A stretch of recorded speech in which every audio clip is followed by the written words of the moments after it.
The hum of a Boeing 777 at 38,000 feet is a sound of peaceful monotony, a lullaby in a pressurized cabin. But on Global Wings Flight 815 from Dallas to London, that peace was about to be shattered. This wasn't a story about turbulence or engine trouble. It was about a storm brewing inside the cabin. A storm of prejudice directed at a 17-year-old boy with a cello case in the overhead bin and a dream in his heart. "We serve paying customers first." The words sliced through the pressurized cabin of Atlantic Airways Flight 723 like a blade dropping into a sudden pocket of silence. Several passengers looked up from their screens, startled by the sharp tone. The black teenager in seat 24A froze cup holder still extended hand suspended in midair as senior flight attendant Veronica Whitfield deliberately pushed her beverage cart forward without serving him. The Boeing 787 cruised at 37,000 feet above the Atlantic Ocean, 7 hours still remaining on its journey from Atlanta to Paris. But in exactly 42 minutes, First Officer Nathan Reynolds would step out of that cockpit door, and the trajectory of everyone involved would change as irrevocably as if the aircraft itself had suddenly altered course. Before we dive deeper into what happens next, where are you watching from? Drop your city in the comments below. If this story resonates with you, please hit that like button and subscribe to our channel. This isn't just another viral video. It's about that crucial moment when speaking up transforms from option to necessity. Elijah Thomas lowered his hand slowly, the familiar weight of invisibility settling across his shoulders. At 17, he'd developed an acute awareness of when to press an issue and when to retreat into stillness. This moment aboard an international flight surrounded by strangers clearly called for the latter. His long fingers returned to tracing the edges of his phone where Bach's cello suite num. 1 was displayed the calluses on his fingertips, catching slightly against the screen protector. 6 years of daily practice had hardened his hands while refining his touch and irony his mother often noted with a mixture of pride and melancholy. "Your hands tell your story," she'd say, holding them in her own nurse's palms, roughened by hospital-grade sanitizer and long shifts. "Remember that when you play." Elijah wore dark jeans and a simple navy button-down clothes Denise Thomas had carefully selected for the journey, professional enough for the conservatoire, but comfortable for the 8-hour flight. His mother had worked double shifts for 6 months to afford this ticket, coming home at dawn, bone-tired, sometimes still in her scrubs as she collapsed on the couch. His father had walked out when Elijah was 4, leaving behind only a collection of jazz records and a vague promise to be in touch. That same week, Elijah had first heard a cello during an elementary school assembly. The instrument's voice, deep resonant, capable of both melancholy and joy, had filled a space inside him he hadn't known was empty. When he'd told his mother he wanted to learn, she'd taken on her first extra shift. "Music found you when you needed it most," she'd explained years later. "That's not coincidence, that's purpose." His dark locks were neatly tied back with a simple band revealing features that carried an intensity beyond his years. Not from hardship, though he'd known his share, but from the focused discipline required to master an instrument that demanded both technical precision and emotional truth. This flight wasn't just transportation. It was the threshold to possibility, a prestigious audition at the Conservatoire de Paris that could change everything. The International Youth Scholarship would mean full tuition housing and a stipend for 4 years. It would mean his mother could finally reduce her punishing schedule, maybe even return to school herself, as she'd always dreamed. The cello itself, a restored instrument his high school orchestra teacher had helped him acquire through a music foundation, Grant was securely stowed in the climate-controlled closet at the front of the cabin. Watching it disappear in its reinforced flight case had made his heart race with anxiety until the gate agent Gabriela Rodriguez had stepped in. She'd noticed his expression and paused, hand on the case. "This is your voice, isn't it?" she'd asked softly, understanding in her eyes. "I played violin through college. Nothing this serious, but I get it." She'd made a special note in the system and personally walked him to pre-boarding. "We'll guard it like a Stradivarius," she'd promised. Now, as the cabin air grew increasingly dry, Elijah fought the urge to ask again for something to drink. His throat tightened, not just from dehydration, but from the familiar tightness that came with being erased. He'd felt it when security followed him through the music store but ignored the white teenagers pocketing guitar picks. He'd felt it when a competition judge had questioned whether he'd really prepared his piece without help. He closed his eyes briefly, focusing instead on the complex fingering pattern of the Bach prelude. Tomorrow he would stand before the judging panel at one of the world's most prestigious music conservatories. Today's indignities were merely turbulence to be navigated uncomfortable but ultimately irrelevant to his destination. Veronica Whitfield moved the beverage cart with practiced efficiency, her body operating on the muscle memory built over 22 years of flight service. At 48, she knew every inch of the aircraft cabin like a surgeon knows an operating theater. Each space had its purpose, each interaction its protocol, each moment its proper sequence. Her Atlantic Airways uniform navy blazer with crisp white blouse and precisely knotted silk scarf was a second skin worn with the kind of meticulous attention that transformed clothing into armor. Not a thread loose, not a wrinkle visible, her blonde bob shaped with military precision makeup, applied with surgical accuracy. The perfect flight attendant exactly as the airline's grooming standards pictured. What those standards didn't capture was the hardening that had occurred beneath the surface over 2 decades of service.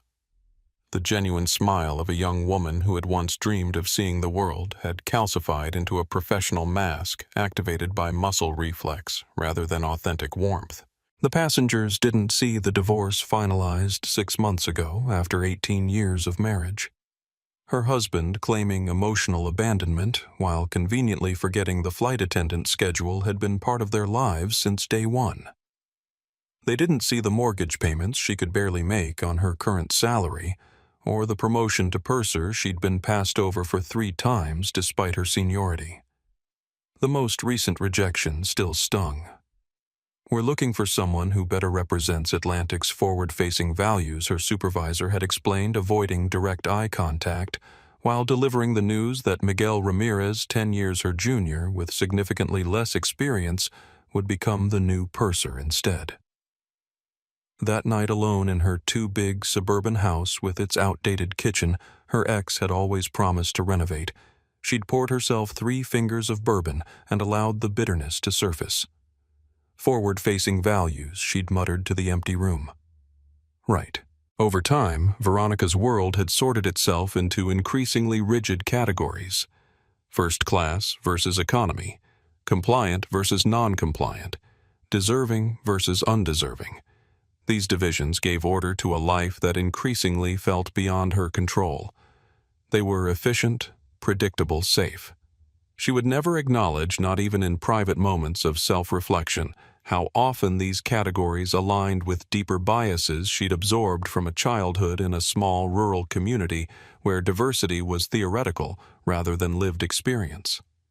She considered herself colorblind, yet somehow found herself scrutinizing certain passengers more closely, finding infractions where none existed, enforcing protocols selectively. As she prepared the galley for the first beverage service, she mentally cataloged the passengers in her section with practiced assessment. The businessman in 22C likely to request multiple alcoholic beverages, potential problem. The elderly couple in 23E and F would need extra time but were properly deferential.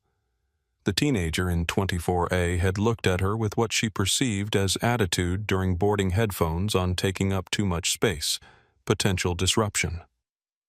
"We've got a full flight today," Miguel commented as he organized juice containers beside her. At 34, his natural enthusiasm hadn't yet been ground down by years of service. His recent promotion hung unspoken between them. "Did you see the kid with the cello? Apparently, he's heading to some big audition in Paris. The gate agents were talking about it, some kind of prodigy." Veronica's lips tightened almost imperceptibly. "Wonderful," she replied, her tone perfectly neutral while her mind categorized special treatment already. "Expects exceptions to be made. Let's hope our prodigy keeps his special status in his seat and doesn't become a problem." Miguel gave her a quick sideways glance but said nothing. There was a careful calculation in his silence which conversations were worth having, which would only harden already formed opinions.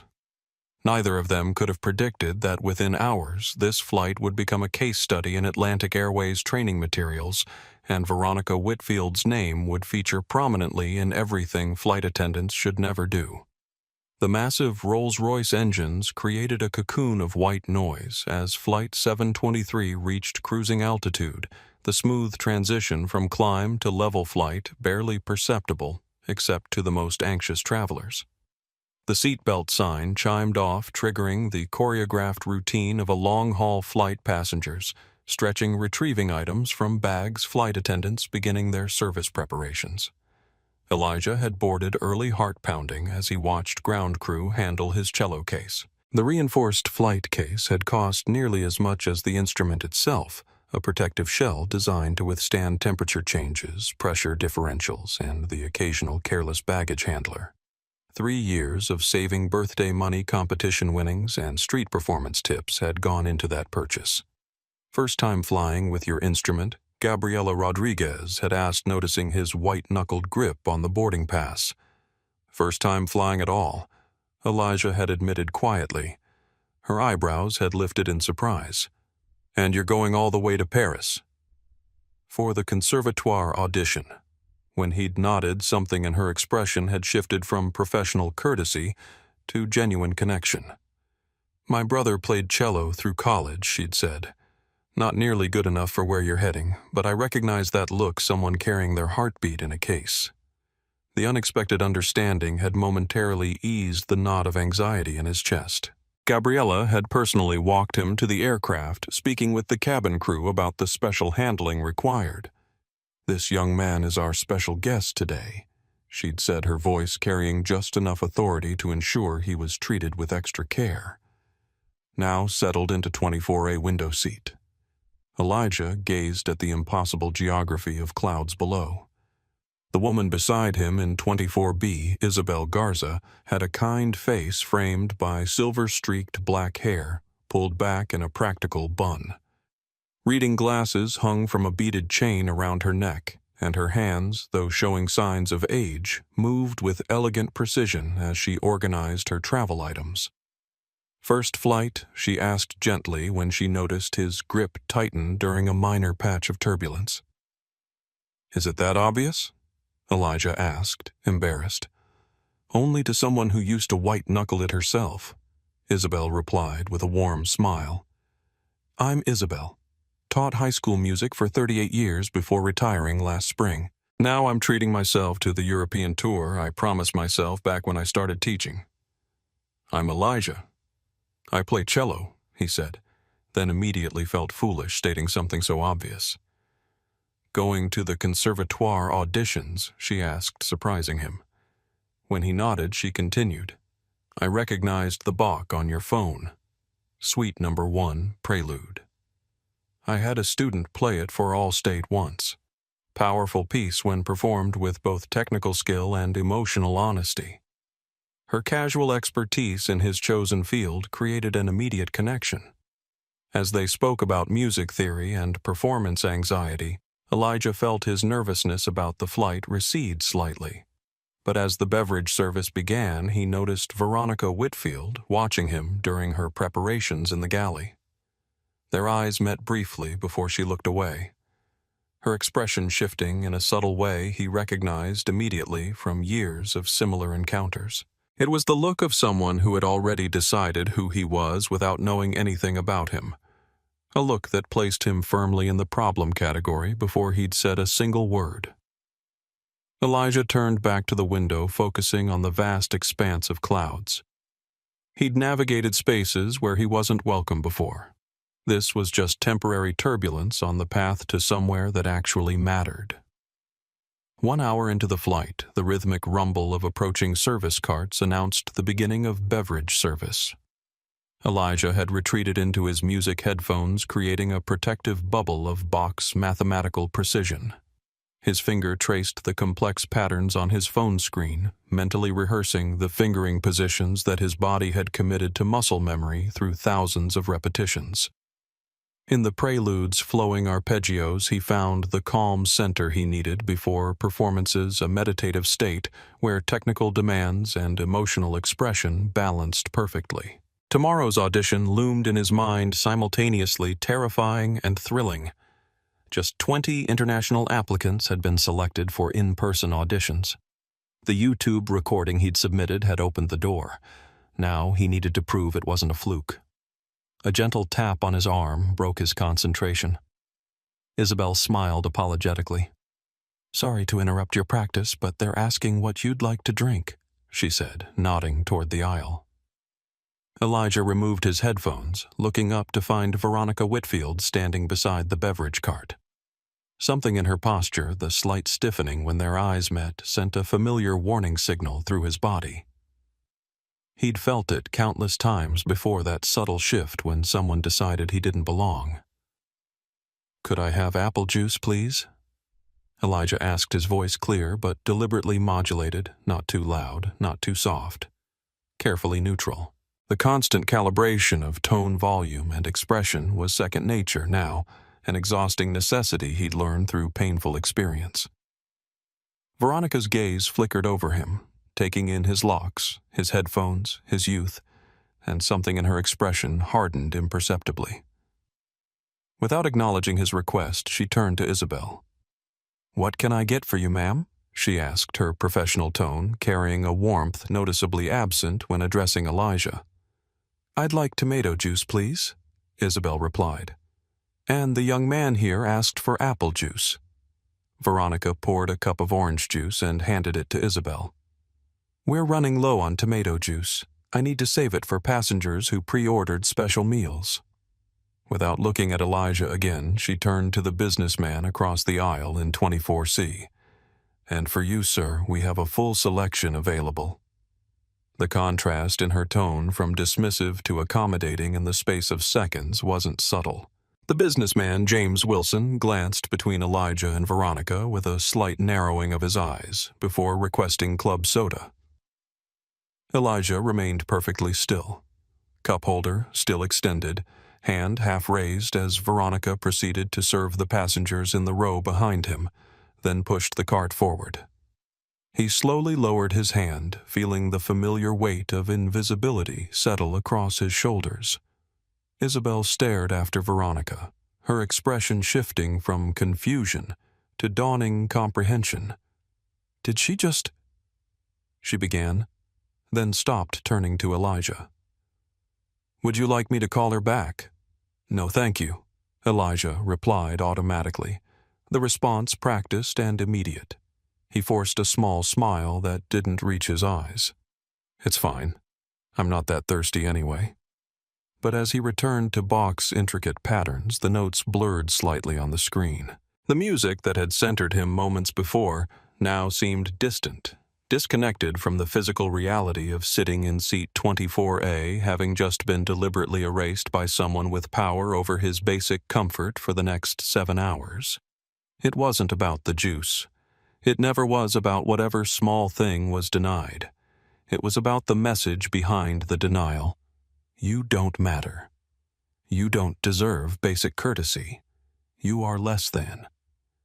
The first time he'd truly understood this distinction, he'd been 9 years old visiting a music store with his mother. While she'd spoken with the clerk about Rosen for his bow, he'd wandered toward the display of professional cellos drawn by their gleaming wood and perfect craftsmanship. He hadn't touched anything he'd known better, but the security guard had materialized instantly, hovering uncomfortably close, while ignoring the white children actually handling expensive violins nearby. When he'd told his mother later, confusion and hurt evident in his voice, she'd held him close for a long moment before carefully explaining a reality he'd need to navigate for the rest of his life. It's not fair, she'd acknowledged, her voice tight with controlled anger and sorrow. And it's not about you, not really. But you'll need to be twice as careful, twice as polite, twice as controlled as anyone else. now 13,000 feet above the Atlantic, Elijah. Thomas took a deep breath and returned to Bach, focusing on the mathematics of music where merit alone determined value. 36 minutes before everything would change on Flight 723, he retreated into the one space where he had always belonged unconditionally. 36 minutes before First Officer Reynolds would step through the cockpit door, Elijah struggled to recapture the focus that had been disrupted by the beverage service incident. The familiar warning system in his mind, honed through years of similar encounters, had fully activated, placing him on high alert. Was he overthinking it? His mother always cautioned him about assuming malice, where carelessness might explain a situation. "Not everything is about race, baby," she'd say with the weary wisdom of someone who'd navigated these waters far longer than he had. Sometimes people are just having a bad day. And yet, the flight attendant had served everyone else in his vicinity. She'd offered the businessman across the aisle a full selection immediately after claiming they needed to save certain drinks. Her eyes had passed over him as if he were invisible, a technique he recognized from countless similar encounters. His body knew the truth before his mind fully processed it. His heartbeat had quickened slightly. His muscles tensed imperceptibly. His breathing became more deliberate, the physical manifestation of the mental calculus that ran constantly in situations like this. React risk being labeled aggressive, difficult threatening. Stay silent. Accept the indignity. Preserve peace. Prioritize safety. It was never just about one incident. It was the accumulation of 1,000 small erasures over time. Like the 9th grade orchestra teacher who'd suggested he might be more comfortable with percussion instead of the cello he'd played since 4th grade. Or last year when the competition judge had asked with thinly veiled skepticism if he had additional help preparing his piece while white students received compliments on their natural talent. Elijah glanced around the cabin, businessmen working on laptops, families watching movies together, flight attendants moving efficiently through the aisles, all participating in the unspoken contract of air travel, the temporary community of strangers sharing space for a fixed duration. All except him, apparently. Veronica passed by his row again, responding promptly to a call button 3 rows ahead. Her eyes slid over him as if he occupied a different dimension present, but not quite worthy of acknowledgement. The deliberate nature of the exclusion was impossible to miss now.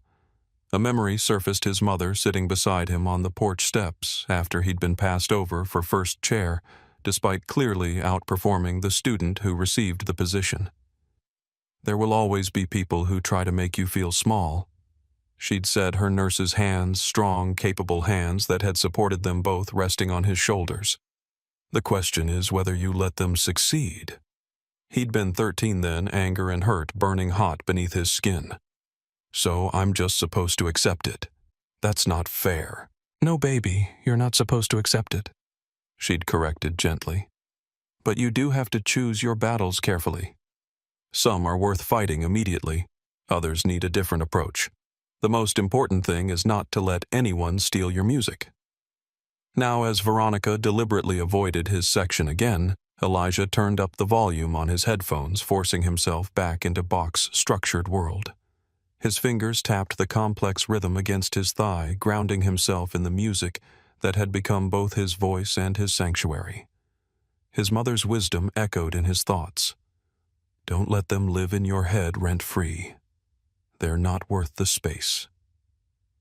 Still, as the plane continued eastward across the Atlantic, the cabin air felt increasingly cold against his skin, or perhaps it was just the chill of exclusion making itself physical.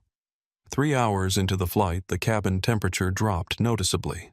Elijah could see his breath forming small clouds when he exhaled. Around him, passengers huddled deeper into their clothing, or gratefully accepted the blue blankets being distributed by Miguel Ramirez, who worked methodically from the front of the cabin toward the rear.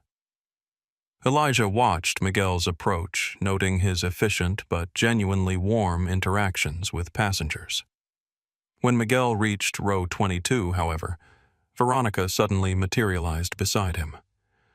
"I'll take over this section," she said firmly, her voice carrying a note of authority that brooked no argument. "Captain needs to speak with you about the meal service timing." Miguel hesitated, glancing briefly toward Elijah's row before responding. "I can finish this aisle first." "I've got it." Veronica insisted, taking control of the blanket stack with a finality that ended the discussion. Miguel's expression flickered momentarily, a flash of something that might have been frustration or resignation before he nodded and headed toward the front of the aircraft. The exchange lasted mere seconds, but Elijah caught it with perfect clarity, recognizing the subtle power dynamics at play. His shoulders tensed involuntarily. The deliberate beverage skip could have been dismissed as oversight or coincidence. This direct intervention to ensure Veronica controlled service to his section eliminated that possibility. She moved down the aisle with practiced efficiency, distributing blankets with a professional smile. The elderly couple in 23E and F received theirs with murmured thanks. The businessman in 23D got not only a blanket, but a brief friendly comment about the book he was reading. Then, without breaking stride or changing expression, Veronica walked directly past row 24, continuing to row 25 behind them. The deliberate nature of the exclusion was impossible to miss, not a harried oversight, but a calculated decision. Isabel straightened in her seat, her teacher's instinct for injustice immediately triggered. "Excuse me," she called, her voice carrying clearly despite its controlled volume. "You missed our row." Veronica turned her professional mask firmly in place. "So sorry. We're running low on blankets. I need to ensure there are enough for the entire cabin." As if to immediately contradict her statement, she turned and handed blankets to all passengers in row 25, even offering a second one to a woman who mentioned being particularly cold-natured. Isabel's eyes narrowed slightly, decades of classroom management evident in her posture. But before she could respond, Veronica had already moved to the next row, continuing her distribution while pointedly avoiding eye contact. The message was unmistakable. Some passengers deserved warmth and basic comfort. Others did not. Elijah sat perfectly still, arms crossed for warmth, focusing on his breathing. The cabin's chill seemed to intensify around him, specifically seeping through his clothes and into his skin. He'd dressed for Atlanta summer and Paris fall, not for the artificial winter of high-altitude cabin pressure. After 15 minutes of watching other passengers bundle comfortably under their blankets while his teeth threatened to chatter, he reluctantly pressed the call button above his seat. The small blue light illuminated, signaling his request for assistance. 5 minutes passed. 10, 15. Flight attendants, including Veronica, walked past, glancing up at the light but continuing without stopping. The call button, supposedly a direct line to service, had become yet another reminder of his categorization. Finally, after 20 minutes, when Elijah had almost given up, Veronica appeared beside his row. She stood in the aisle with arms crossed, her posture communicating clear impatience. "Call buttons are for emergencies only," she said, her voice carrying an edge that made nearby passengers look up from their screens. "What seems to be the problem?" The emphasis on problem carried unmistakable subtext. Elijah felt eyes turning toward him, the sudden scrutiny of becoming visible only when framed as disruption. "I'm sorry to bother you," he said, his voice deliberately soft and respectful, the practiced tone of someone who had learned early that his emotions would be judged more harshly than others. "I was hoping to get a blanket. It's quite cold." Something flashed across Veronica's face. Irritation, perhaps, at being asked to acknowledge his basic needs, or frustration that he hadn't simply accepted his exclusion quietly. "As I explained earlier," she replied with exaggerated patience, "blankets are limited. If you needed one, you should have requested it when they were being distributed." Elijah felt heat rise to his face despite the cabin chill. His hands clenched briefly before he consciously relaxed them, the physical embodiment of the control he'd been taught was necessary for his safety. "But you didn't stop at our row during distribution." He pointed out, his voice still calm but firm, walking the razor's edge between self-advocacy and what could be labeled as attitude. For a split second, Veronica's professional mask slipped, revealing the cold calculation beneath. Then it snapped back into place, her smile tightening. "I can't be expected to keep track of every passenger who wants a blanket," she replied dismissively. "Those who speak up get served first. That's how it works." The subtext hung in the air between them. Know your place. Don't ask for what others receive automatically. Isabel shifted beside him, the movement deliberate and pointed. He shouldn't have to speak up for basic service that every other passenger received without asking, she said, her voice carrying the quiet authority of someone who had managed classrooms for decades. Veronica's smile remained fixed, but her eyes hardened. Perhaps next time he'll learn to be more assertive. Without waiting for response, she reached up and switched off the call button, then turned and walked away, leaving Elijah sitting in the cold hands, now trembling slightly from both temperature and the effort of containing his reaction. Isabel turned to him, outrage evident in her expression. "That was completely inappropriate," she said quietly. "Would you like me to speak with the lead attendant?" "No, thank you," Elijah said automatically, the response ingrained through years of similar moments. "I'll be fine." He would be fine because he had to be, because anything else would risk escalation, would potentially compromise his arrival in Paris or his audition. Every fiber in his body wanted to stand up to demand the same basic dignity afforded to everyone around him, to ask why he alone had been deemed unworthy of common courtesy. Instead, he sat perfectly still, the discipline that made him an exceptional cellist, now channeled into containing the complex mixture of anger, humiliation, and resignation that threatened to overwhelm him. This wasn't just about a blanket or a drink. It was about being treated as less than human, a familiar pain that never diminished no matter how often he experienced it. Isabel watched him with the perceptive gaze of someone who had taught thousands of young people. After a moment, she silently removed her own blanket and offered half of it, creating a shared space of warmth between them. Sometimes, she said quietly, refusing to accept injustice means allowing others to help when they offer. 28 minutes before the confrontation that would transform Flight 723 into international news, Elijah Thomas accepted the small act of kindness from a stranger who recognized his humanity without qualification. The gesture was simple but profound, a counterbalance to the deliberate exclusion he had experienced, a reminder that while some might try to make him invisible, others still saw him clearly. 28 minutes before the confrontation that would change everything, the atmosphere in the cabin had shifted from individual discomfort to collective awareness.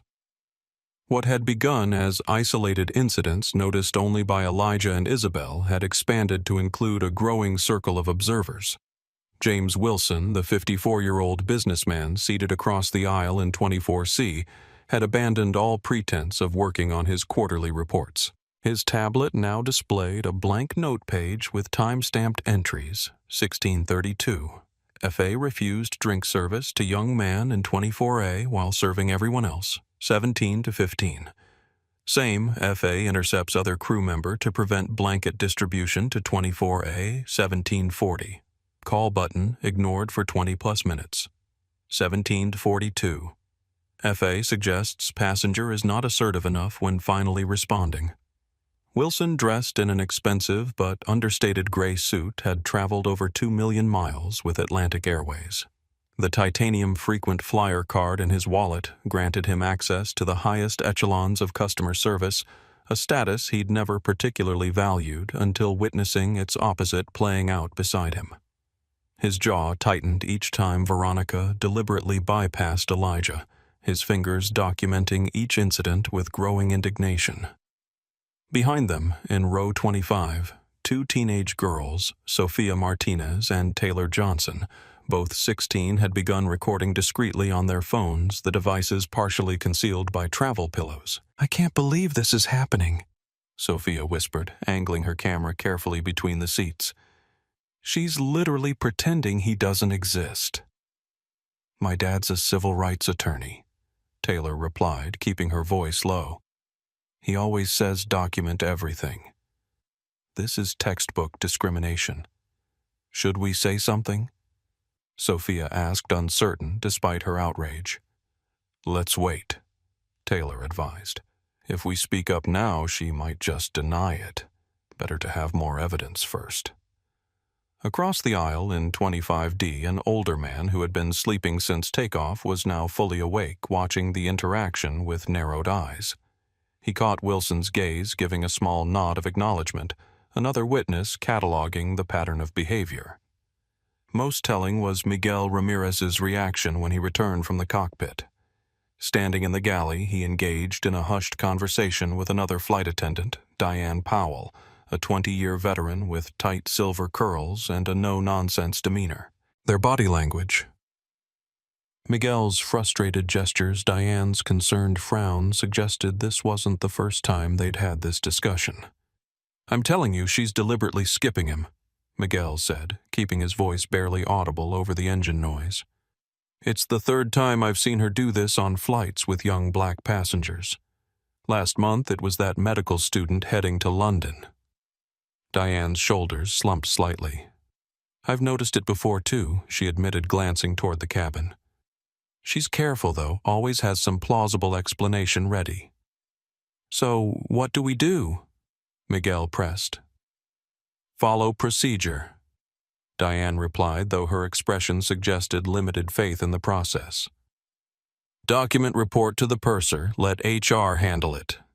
You know HR will just file it away like the last two complaints, Miguel countered. Then what do you suggest? Diane asked, frustration evident in her tone. Before Miguel could answer, the galley phone rang. He answered, listened briefly, then turned back to Diane. First Officer Reynolds is coming out for a walkthrough in about 20 minutes, he reported. Says he wants to stretch his legs before the approach to European airspace.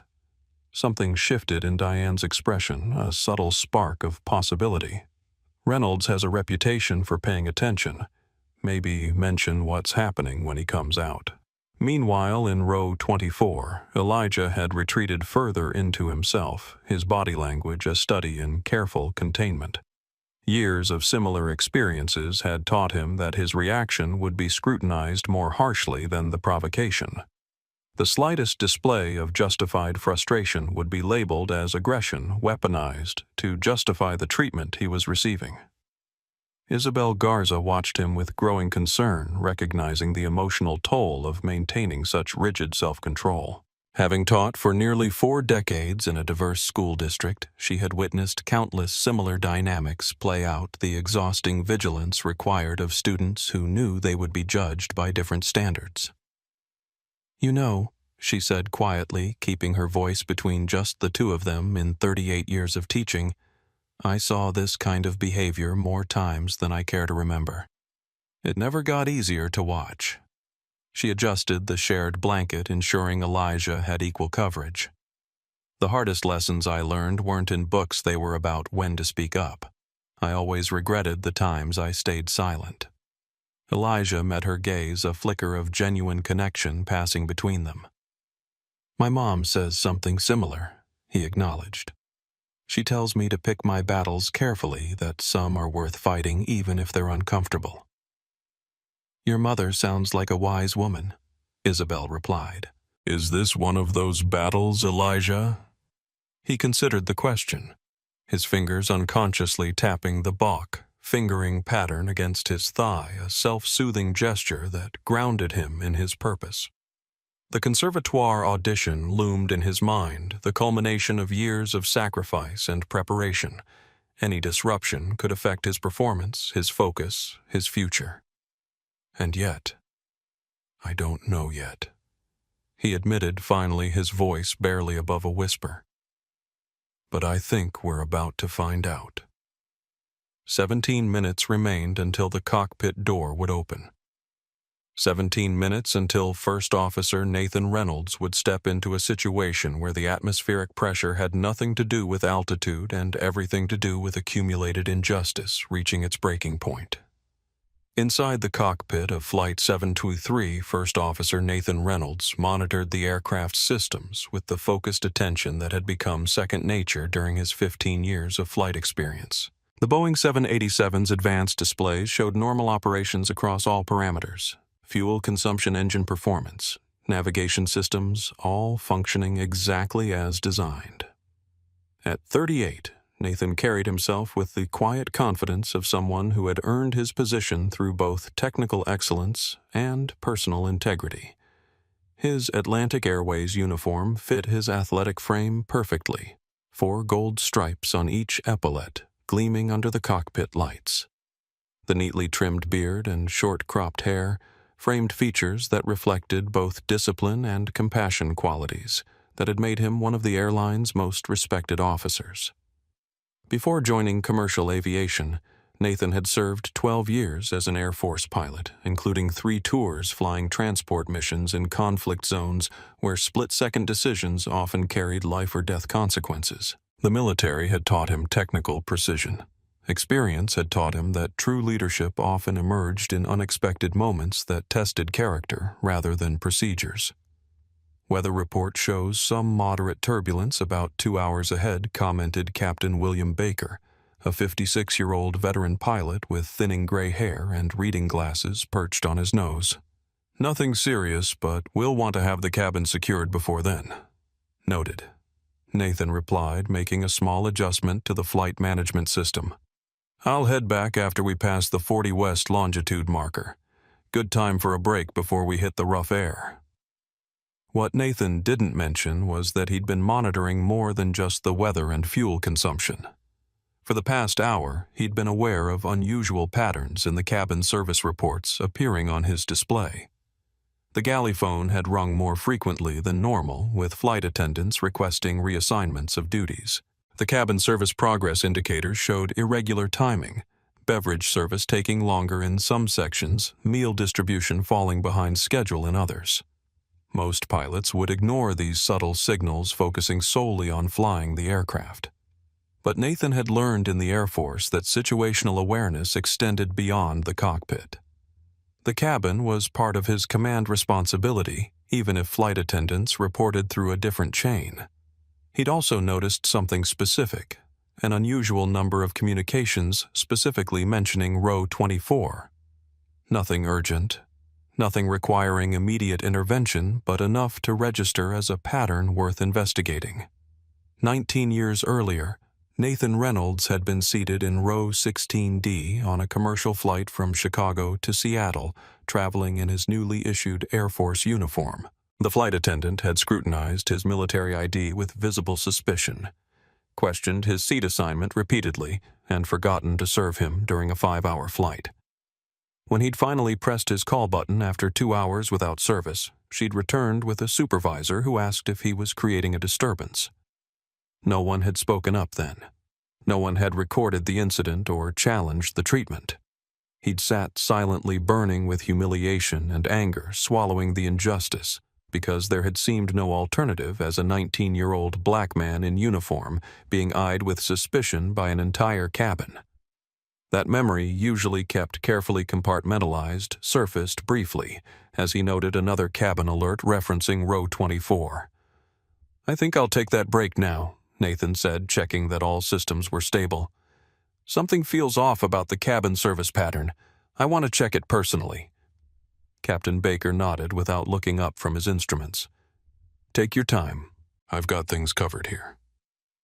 As Nathan unstrapped from his seat and prepared to exit the cockpit, he had no idea that his next actions would not only change the course of Flight 723, but would establish a new standard for airline response to discrimination that would eventually bear his name.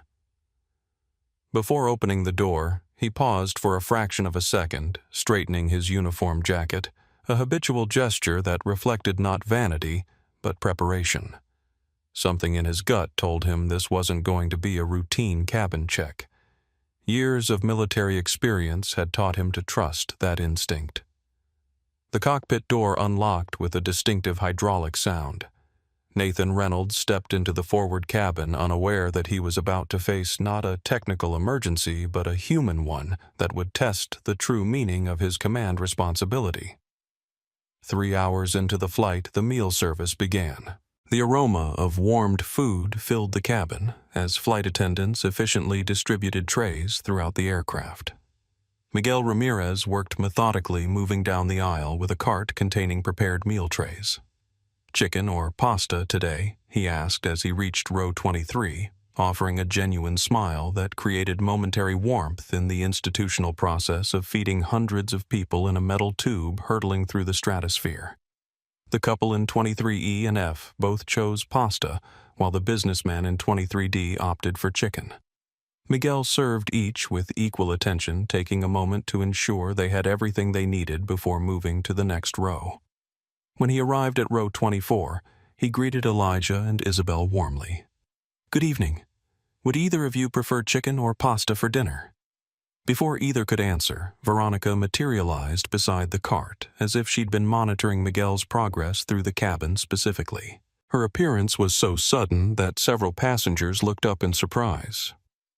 "Miguel, you're needed in first class," she stated flatly. "Diane needs immediate assistance with a passenger issue." Miguel hesitated, glancing between Veronica and Elijah with obvious concern.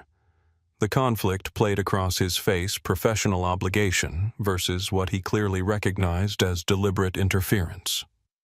"I can finish this section first." He began, his tone carefully respectful despite the evident tension. "It's urgent." Veronica cut him off, her voice carrying a warning edge that transcended their relative positions. "I'll cover this section. Go now." The unspoken power dynamic hung in the air between them.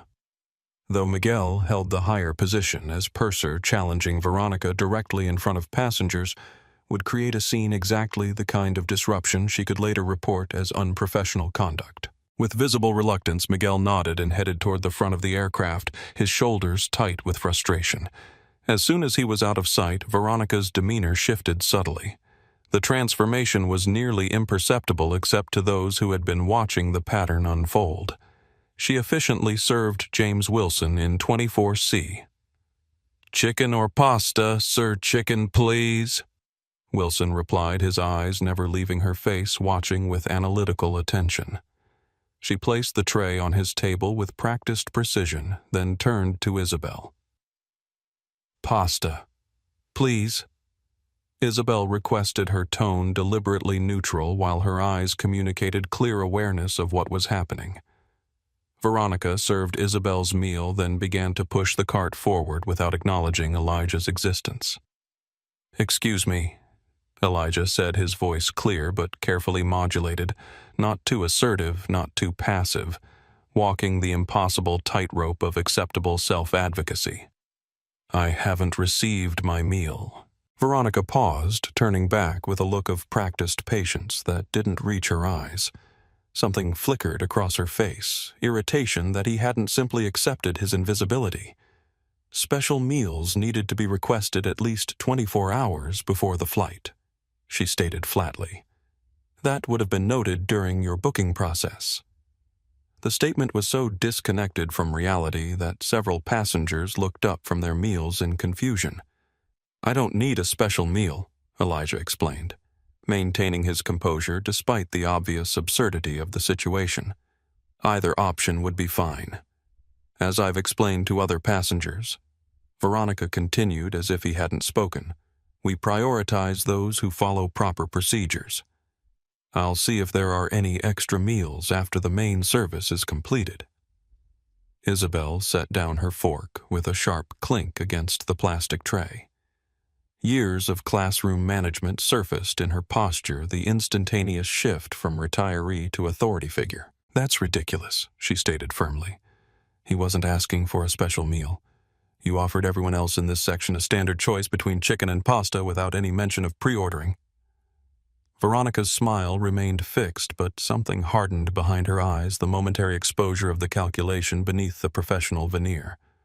"I'm simply following company policy, ma'am," she replied, the false pleasantness in her tone contrasting sharply with the coldness in her expression. "No, you're not," came a deep voice from across the aisle.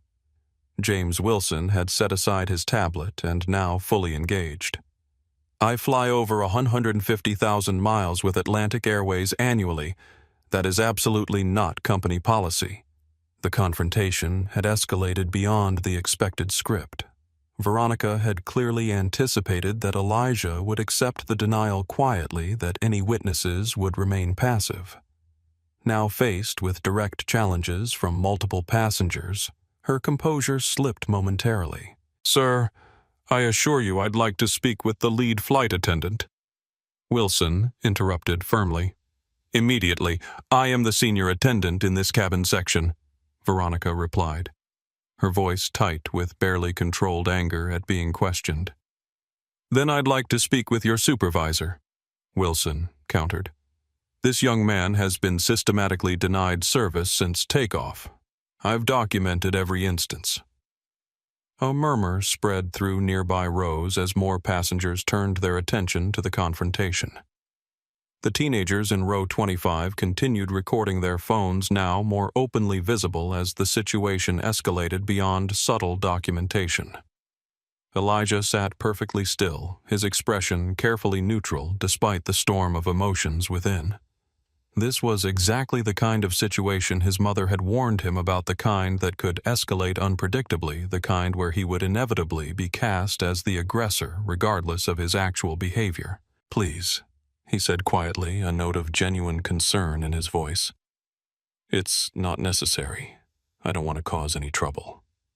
The words carried the weight of a lifetime of similar moments, the learned response of prioritizing safety over dignity, of absorbing injustice to avoid worse consequences.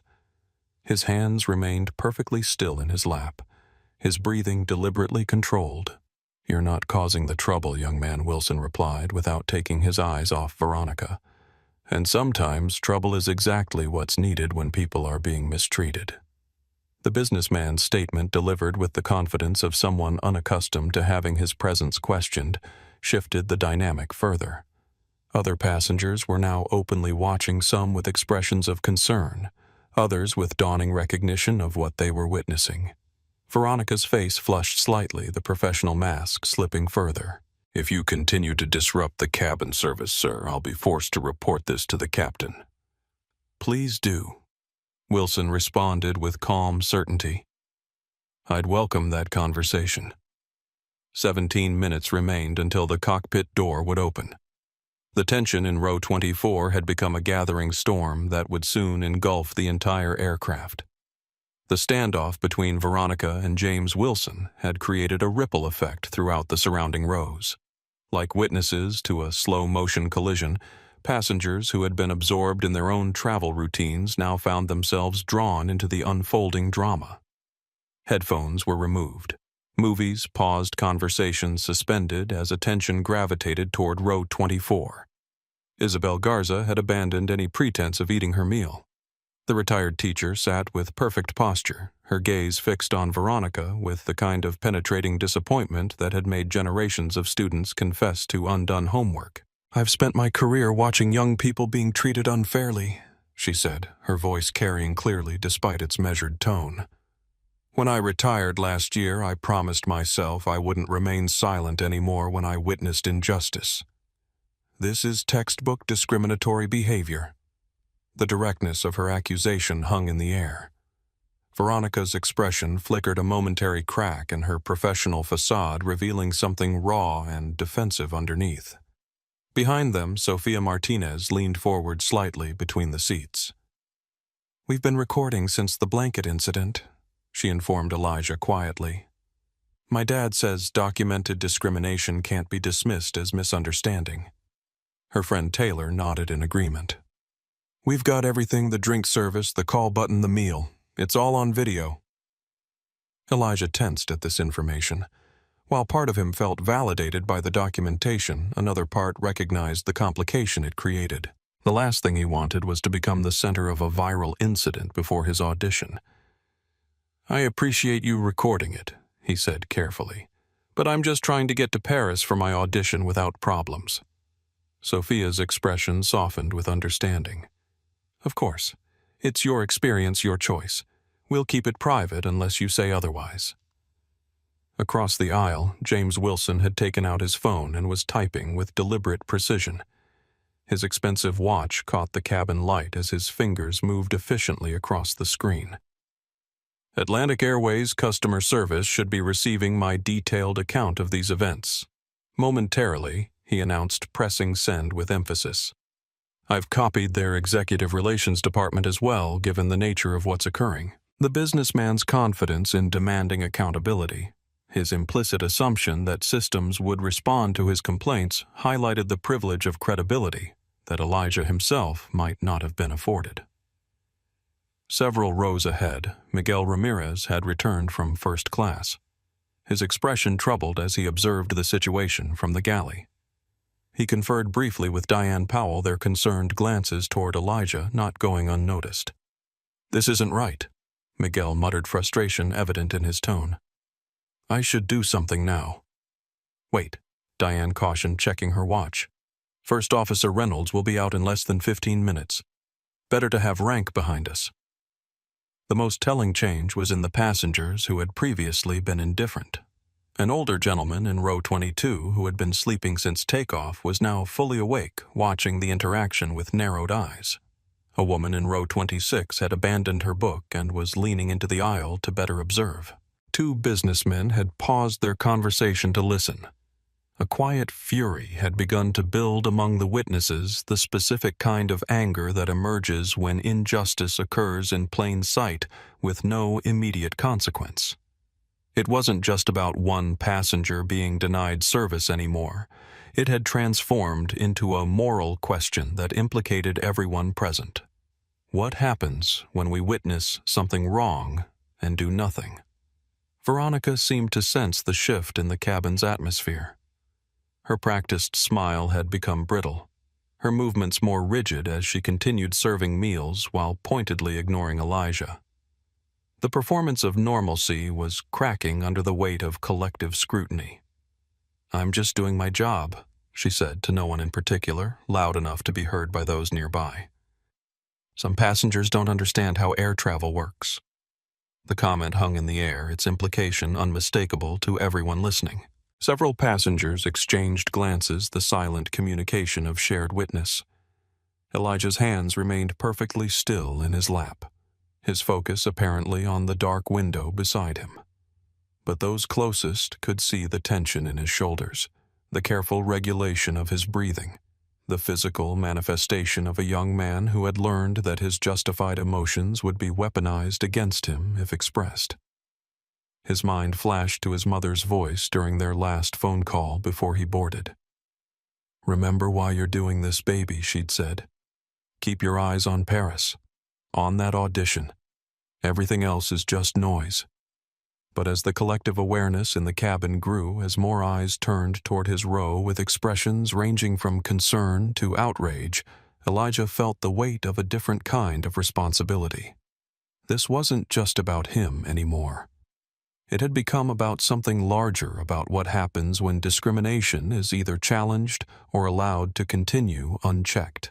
12 minutes remained until the cockpit door would open. 12 minutes until First Officer Nathan Reynolds would step into a cabin where the atmosphere had become as pressurized as the air system itself, a space where something had to give. The meal service had technically concluded, though Elijah's tray table remained conspicuously empty. As other passengers finished eating, the distinctive sounds of cutlery against plastic and idle conversation created a backdrop of normalcy that only highlighted the abnormal treatment of the young cellist. Thirst had become an increasingly pressing concern for Elijah. The dry cabin air combined with the stress of the situation had left his throat painfully parched, a genuine problem for someone whose audition tomorrow would require perfect breath control for sustained phrasing. After careful deliberation, weighing risk against necessity, he made a decision. When Veronica passed by collecting trash from nearby rows, he spoke up. "Excuse me," Elijah said, his voice respectful but clear. "Could I please have some water?" The simplicity of the request, the most basic of human needs delivered without confrontation or demand, created a moment of perfect clarity. Here was a test of basic humanity. Would a cup of water be deemed excessive? Veronica paused, turning toward him with a look of exaggerated patience. "I'll be serving beverages after I've finished collecting trays," she replied flatly. Without waiting for response, she continued down the aisle, collecting trash from the rows behind while deliberately ignoring Elijah's empty tray table. 20 minutes later, beverages had been served to every row except Elijah's. The pattern had become so obvious that passengers were now openly exchanging glances each time Veronica deliberately bypassed him. When she passed by again, Elijah tried once more, his parched throat making his voice slightly raspy. "I'm sorry to bother you, but I still haven't received any water. Would it be possible to get some now?" Something in Veronica's expression changed, a hardening, a decision made. She stopped, turned fully toward Elijah, and spoke loud enough for several rows to hear. "You seem to expect special treatment," she said, her tone carrying an edge of condescension. On an aircraft, passengers who make constant demands and interrupt the crew's workflow are considered disruptive. The accusation hung in the air, its fundamental dishonesty exposed by the facts everyone nearby had witnessed. Elijah had made exactly 2 requests in over 4 hours of flight, both for basic services that had been provided automatically to other passengers. For the first time, Elijah's careful composure cracked slightly. His hands gripped the armrest's knuckles, whitening momentarily before he consciously relaxed them. Something flashed in his eyes, a flicker of the justified anger he'd been taught to suppress for his own safety. "I'm not being disruptive," he said, his voice quiet but carrying a new firmness. "I've asked for water. Just water. That's all." The simple truth of this statement, delivered without dramatics but with unmistakable dignity, created a palpable shift in the cabin. This wasn't a passenger making unreasonable demands. This was a young man stating irrefutable facts with remarkable restraint. "That is completely unacceptable," Isabel stated, no longer whispering. Her teacher's voice projected with practiced authority. "This young man has been nothing but polite while being systematically denied basic service. What you're doing has a name, and we all know what it is. I've been watching this happen for hours," James Wilson added, standing from his seat despite the fasten seatbelt sign. "It's the most blatant case of discriminatory treatment I've ever witnessed on an Atlantic Airways flight." Veronica's face flushed, deeply professional demeanor crumbling.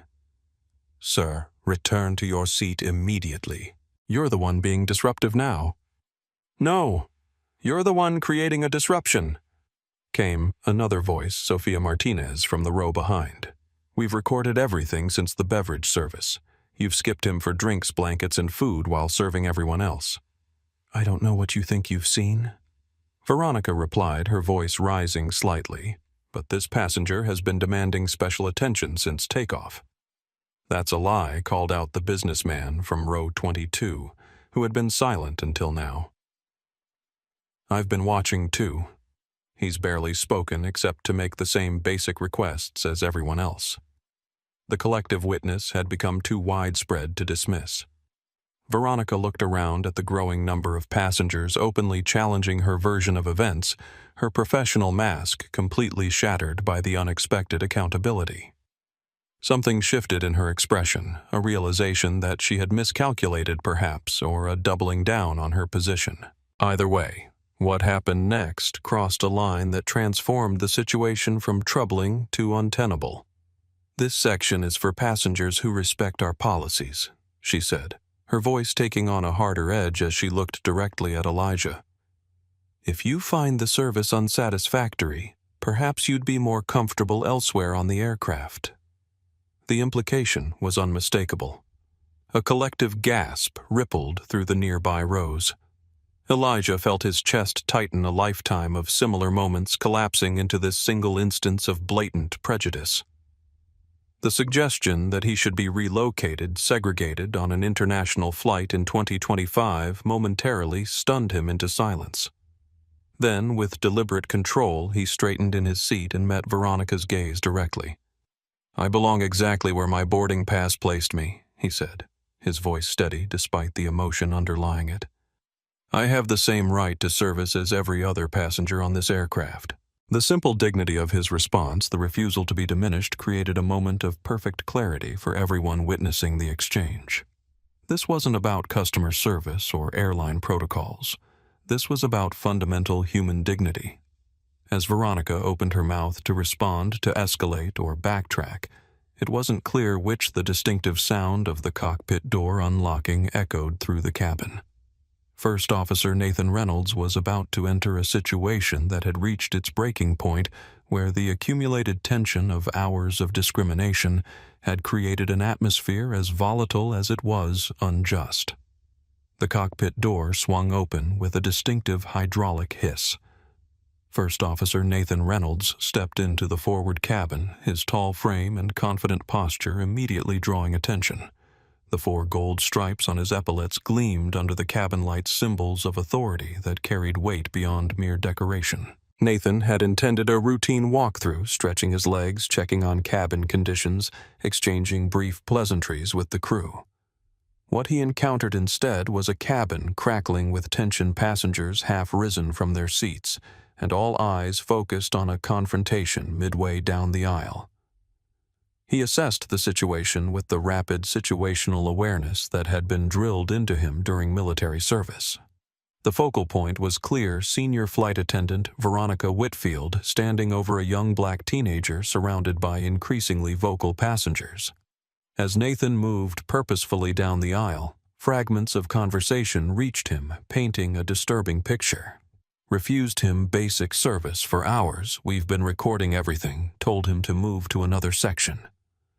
Nathan's expression remained professionally neutral, but a muscle tightened along his jaw. This wasn't just another customer service issue. This was something fundamentally different, and it was something painfully familiar. 20 years earlier, Nathan Reynolds had been that teenager, 19 years old, flying standby in uniform as a newly commissioned Air Force officer. The flight attendant had scrutinized his military ID with suspicion, questioned his seat assignment repeatedly, and forgotten to serve him during a 5-hour flight. When he'd finally pressed his call button after 2 hours without service, she'd returned with a supervisor who asked if he was creating a disturbance. No one had spoken up then. No one had recorded the incident or challenged the treatment. He'd sat silently, burning with humiliation and anger, swallowing the injustice, because there had seemed no alternative. That memory, usually kept carefully compartmentalized, surged forward as he approached row 24. But this wasn't 20 years ago. This was now, and Nathan Reynolds was no longer powerless. "What seems to be the situation here?" he asked, his deep voice carrying a natural authority that immediately shifted the cabin's focus. The question created a momentary silence, the calm center of the storm. Veronica straightened, relief flashing across her face at the appearance of perceived backup. "First Officer Reynolds." She began, her voice regaining some professional polish. "I was just explaining our service protocols to this passenger who's been disruptive throughout the flight."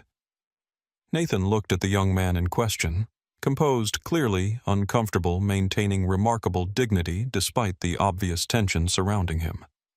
Then he scanned the nearby passengers, an elderly woman radiating indignation, a businessman with an expression of controlled anger, teenagers with phones partially concealed documenting everything. "I see," Nathan replied neutrally. "And what specifically has this passenger done that qualifies as disruptive?" The simple, direct question cut through the pretense. Veronica hesitated, her rehearsed narrative suddenly sounding hollow even to her own ears when faced with direct questioning. "He's been making excessive demands, interrupting service," she began, but the weakness of the accusation was evident in her faltering tone. "That is absolutely false," interrupted Isabel Garza, unable to contain herself any longer. "This young man has been systematically denied service that every other passenger received automatically. He hasn't been served a drink, a blanket, or a meal in over 4 hours of flight." "I've documented each incident," added James Wilson, holding up his phone. "Times, specific actions, witness statements. This isn't a misunderstanding. It's a clear pattern." Nathan nodded once, taking in the information without immediately responding. He turned to the young man who had remained silent throughout the exchange. "Sir, may I ask your name?" His tone was respectful, the same he would use addressing any adult passenger. "Elijah Thomas, sir," came the quiet response. "Mr. Thomas, would you mind telling me your experience of this flight so far?" Nathan asked deliberately, creating space for Elijah to speak for himself. The cabin fell silent as Elijah recounted the series of incidents: the skipped beverage service, the denied blanket, the refused meal, and finally the suggestion that he relocate to another section of the aircraft. His voice remained steady, his account factual without embellishment or accusation. As he listened, Nathan's expression remained professional, but something shifted in his eyes, a recognition, a decision forming. When Elijah finished speaking, Nathan turned to the other passengers in the vicinity. "Has anyone else observed these incidents?" he asked simply. Hands rose throughout the surrounding rows, not just Isabel and Wilson, but at least 12 other passengers, including the teenagers, recording the previously sleeping gentleman, and several people who had remained silent until now. Miguel Ramirez stepped forward from where he had been watching in the galley. "First officer," he said, "I can confirm that Senior Flight Attendant Whitfield deliberately took over service in this section multiple times, specifically to prevent me from serving this passenger." Veronica's face drained of color. I was simply organizing workflow for efficiency." "I've heard enough," Nathan said quietly.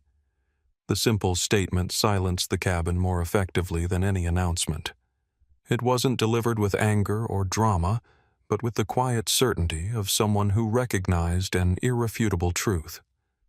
Nathan turned to face Veronica directly, his voice low enough that only those in the immediate vicinity could hear. "Miss Whitfield, please proceed to the forward galley immediately. I'll join you momentarily." Then turning back to Elijah, Nathan made a decision that would later be studied in training programs across the industry as the gold standard for intervention against discrimination. He didn't just address the situation. He acknowledged the humanity of the person who had been wronged. "Mr. Thomas," he said, his voice carrying both authority and genuine regret on behalf of Atlantic Airways, "I want to apologize for what you've experienced today. What happened was unacceptable. I'll be addressing this immediately." The simple, direct acknowledgement delivered without qualification or evasion created a palpable shift in the atmosphere. The tension didn't disappear, but it transformed from the volatile energy of unaddressed injustice to something else, the beginning of accountability. As Nathan prepared to follow Veronica to the forward galley, he paused, turning back to Elijah with a question that recognized his agency rather than treating him as a passive recipient of either discrimination or intervention. "What would make the remainder of your flight better?" "Mr. Thomas, what can we do right now?" The question caught Elijah off guard, this unexpected invitation to define his own needs rather than have solutions imposed upon him. After a moment's consideration, he answered honestly. "I'd just like to be treated like everyone else," he said. "I have an important audition tomorrow in Paris, and I need to focus on that." Nathan nodded, understanding both what was said and what remained unspoken, the desire for dignity without becoming the center of a larger conflict. "I understand," he replied. "Mr. Ramirez will ensure you receive proper service for the remainder of the flight. If you need anything at all, please don't hesitate to let him know." With that, Nathan headed toward the forward galley where Veronica waited, leaving behind a cabin forever changed by the simple act of someone with power choosing to use it justly. In the confined space of the forward galley, First Officer Nathan Reynolds stood facing Veronica Whitfield. His posture was relaxed but purposeful, creating a stark contrast to Veronica's rigid defensiveness. Diane Powell positioned herself nearby her presence, ensuring both procedural correctness and witness accountability. Ms. Whitfield Nathan began, his voice low enough to remain private, but carrying unmistakable authority. I need to understand exactly what happened with Mr. Thomas. Veronica's chin lifted slightly. With all due respect, Sir, cabin service falls under flight attendant jurisdiction, not cockpit crew. Under normal circumstances, that's correct, Nathan acknowledged. But this situation transcends normal operational boundaries. Based on multiple consistent accounts, passenger welfare has been compromised, which brings it under my authority as a command officer. He kept his tone measured, neither accusatory nor emotional, creating space for Veronica to explain herself without feeling cornered. What's your account of the interactions with Mr. Thomas? Something flickered across Veronica's face. Calculation, perhaps, as she assessed how much the first officer knew versus what she could plausibly deny. The passenger had unrealistic service expectations. She began, her voice taking on a rehearsed quality. He was disruptive, demanding special attention. Specific examples? Nathan interrupted quietly. The direct question visibly rattled her. He interrupted the beverage service, complained about not receiving a blanket when supplies were limited, demanded meal options that weren't available. Ms. Whitfield. Nathan said, his voice remaining steady. I've spoken with multiple passengers and crew members who observed these interactions. Their accounts directly contradict yours. He paused, allowing the reality to settle. According to these witnesses, including your colleague, Mr. Ramirez, Mr. Thomas made only basic requests that were granted automatically to other passengers. The evidence suggests these denials were deliberate and targeted. The clinical precision of his assessment, delivered without accusation but with irrefutable clarity, penetrated Veronica's defenses more effectively than any emotional confrontation could have. You don't understand the pressures we're under, she said, her voice suddenly smaller, the professional mask slipping to reveal something more vulnerable underneath. Some passengers are never satisfied, always wanting exceptions. Intent doesn't matter here. Impact does, Nathan said simply. Whatever your reasons, the impact of your actions created a discriminatory environment. The statement hung in the air between them, its truth inescapable. What happens now? Veronica asked, an edge of fear entering her voice as professional consequences began to materialize in her mind. For the remainder of this flight, you're relieved of cabin service duties, Nathan informed her. You'll assist Ms. Powell with galley preparation, only no direct passenger interaction. He handed her a clipboard with an incident form. Document your account of events in detail. Upon landing, you'll be met by Atlantic Airways personnel for debriefing. As Veronica took the clipboard, her hands trembled slightly.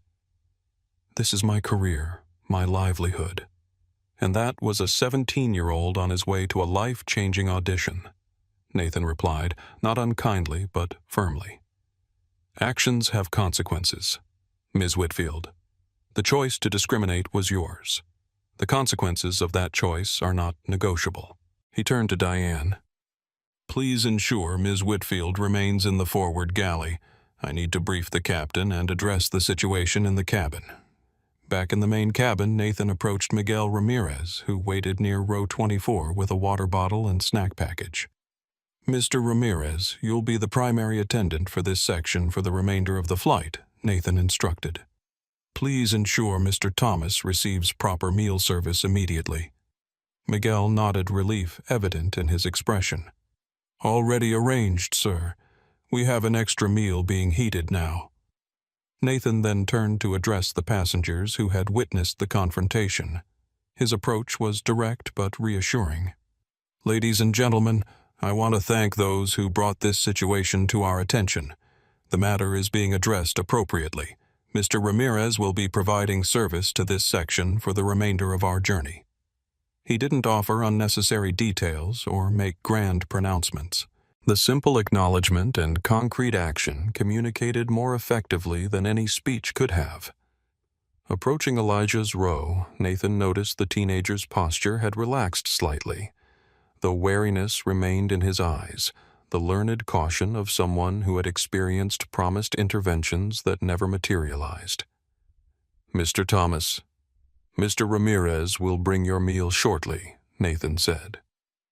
"Is there anything else you need at this moment?" "No, sir." "Thank you," Elijah replied, the formality reflecting both respect and the careful self-preservation that had become second nature. Nathan recognized the response for what it was, not just gratitude but surprise at being treated with basic dignity after hours of its denial. It triggered another flash of memory from his own similar experiences, the disorienting feeling when mistreatment suddenly gave way to normal human consideration. "I apologize that the intervention didn't come sooner," Nathan said quietly, his words meant only for Elijah. "No one should have to navigate what you experienced today, especially not alone." The simple acknowledgement, free of platitudes or performative outrage, created a moment of genuine connection between them. Elijah nodded, a flicker of recognition passing between them without needing elaboration. As Nathan returned to the cockpit to brief Captain Baker, the atmosphere in the cabin had transformed. Not through grand gestures or dramatic confrontations, but through the simple application of accountability. The shift wasn't about celebration or triumph, but about restoration, the reinstatement of basic dignity that should never have been questioned in the first place. In the galley, Miguel prepared Elijah's meal with particular care, adding extra items to compensate for the long delay. Across the aisle, James Wilson made notes on his tablet, documenting the resolution with the same precision he had used to record the discrimination. Isabel Garza kept a protective eye on Elijah, her teacher's instinct to shield activated despite his demonstrated resilience. And throughout the surrounding rows, passengers returned to their movies and books with a different energy than before, the quiet satisfaction of having witnessed justice slowly but definitively begin to unfold at 37,000 feet. After ensuring the immediate situation was stabilized, First Officer Nathan Reynolds returned to the main cabin. The atmosphere had shifted from charged confrontation to watchful anticipation. Passengers observed him with respect, tinged with curiosity about what would happen next.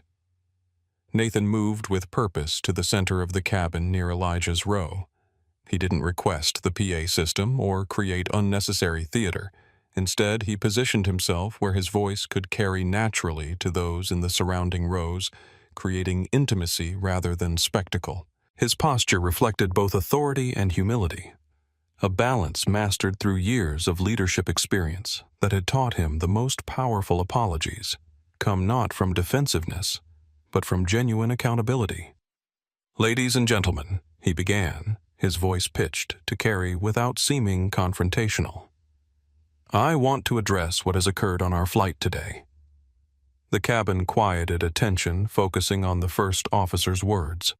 The simple acknowledgement that something significant had happened, rather than minimizing or ignoring it, already set his approach apart from typical corporate responses. "On behalf of Atlantic Airways, I want to offer our sincerest apology to Mr. Thomas." Nathan continued, turning to face Elijah directly. "The treatment you experienced today falls dramatically short of our standards as an airline. More importantly, it falls short of the basic respect every human being deserves." The direct acknowledgement, free of qualifications or deflections, sent a ripple through the cabin. Airline representatives typically avoided specific admissions, yet here was a senior crew member unequivocally recognizing what had happened. What occurred was wrong, Nathan stated simply. "There is no policy, procedure, or circumstance that justifies the treatment you received. I am deeply sorry this happened on our aircraft under our care." Elijah sat perfectly still, the unexpected validation washing over him. Throughout his life, incidents of discrimination had been minimized, explained away, or simply denied. Now, a figure of authority was not only acknowledging the reality of his experience, but apologizing for it without reservation. To everyone who spoke up, Nathan continued addressing the broader cabin thank you. Your willingness to intervene represents the best of our shared humanity. He didn't lecture or moralize. He simply acknowledged the courage it took to break the silent complicity that often allows discrimination to continue unchecked. An apology without action is meaningless, he stated. So let me tell you what happens next. First, immediate steps have been taken to ensure Mr. Thomas receives proper service for the remainder of this flight.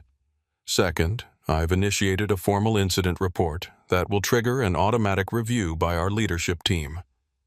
Nathan paused, his next words careful but unambiguous.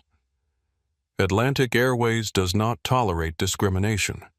The behaviors witnessed today do not represent our values. We will address this comprehensively not just as an isolated incident, but as an opportunity to improve our training protocols and accountability systems. The simplicity and directness of his statement, free of corporate jargon or evasive language, carried more weight than elaborate promises could have. Mr. Thomas, he concluded, returning his focus to Elijah. I understand your priority is your audition tomorrow. Our team will ensure you have everything you need for the remainder of the flight. Upon landing, a customer care representative will meet you to ensure your arrival process goes smoothly. He extended his hand, a simple gesture that recognized Elijah as an equal deserving of respect rather than a problem to be managed. Thank you for your extraordinary grace under difficult circumstances, Nathan said as they shook hands. I wish you every success with your audition. Elijah nodded, still processing this unexpected turn of events. Thank you, sir, he replied quietly. As Nathan returned toward the forward cabin, passengers exchanged glances, not of shock or outrage, but of quiet acknowledgement. They had witnessed something rare: accountability delivered with both authority and humanity, neither minimizing the offense nor creating unnecessary drama. Small conversations resumed throughout the cabin, many centering on what they had just witnessed. Phones continued recording, but now they captured images of Miguel attentively serving Elijah a hot meal, of Isabel smiling with relief, of a simple human dignity restored. The transformation wasn't loud or performative.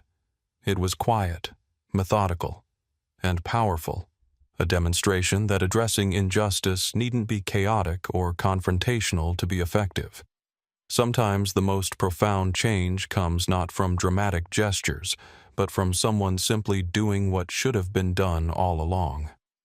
In the galley, Nathan prepared for his return to the cockpit, knowing the incident would have professional consequences for Veronica Whitfield and potentially broader implications for Atlantic Airways. But he also understood that the most important action had already been taken: the public acknowledgement that had validated Elijah's experience and signaled to every passenger that silence was not an acceptable response to injustice. In the cockpit of Flight 723, Nathan Reynolds briefed Captain William Baker on the situation that had unfolded in the cabin. He kept his report concise and factual, outlining the pattern of discriminatory behavior, the multiple witness accounts, and the action he had taken in removing Veronica Whitfield from passenger service. Baker listened intently, removing his reading glasses as Nathan detailed the severity of the incidents. His initial skepticism faded as Nathan described the multiple witnesses' video evidence and corroboration from other crew members. Christ, Baker muttered, rubbing the bridge of his nose. Legal's going to have a field day with this one. This isn't primarily a legal issue, sir, Nathan replied carefully. It's a human one. A 17-year-old was systematically denied service based on his race. That's not just a potential liability, it's wrong. Baker studied his first officer for a moment, then nodded. Something in Nathan's clear moral stance seemed to cut through the captain's initial concern about procedures and potential consequences. You've handled this well, Reynolds, he acknowledged. I'll support your decision in the official report. What do you need from me now? Your signature on the incident form, Nathan replied, and authorization for the customer care team to meet the aircraft in Paris. As Nathan returned to the cabin to check on the situation, he found the atmosphere had stabilized.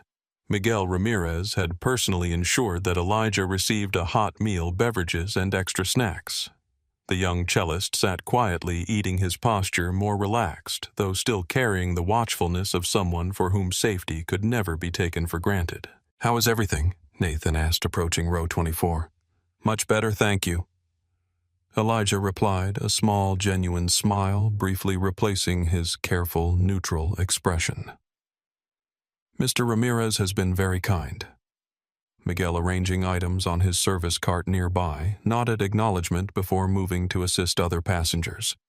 The purser had taken on the section with evident dedication, not just serving Elijah, but ensuring his actions visibly reinforced that equal treatment was the expected standard.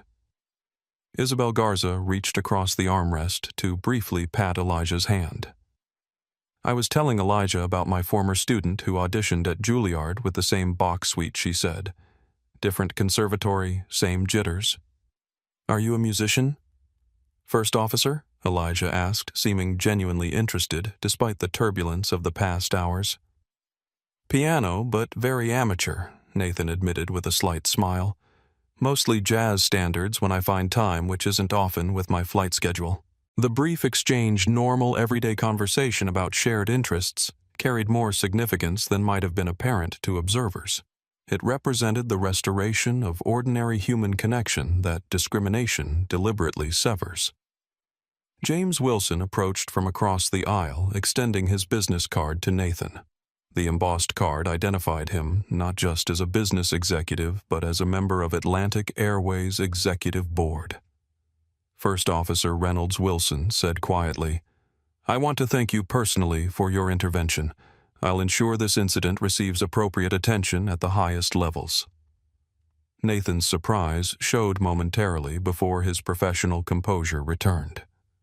"I appreciate that, sir, but I was simply doing what any responsible crew member should do. You and I both know that's not always what happens," Wilson replied with knowing gravity. "Your actions today set a standard that needs to become the norm, not the exception." In the forward galley, Veronica Whitfield sat rigidly completing her incident report under Diane Powell's supervision.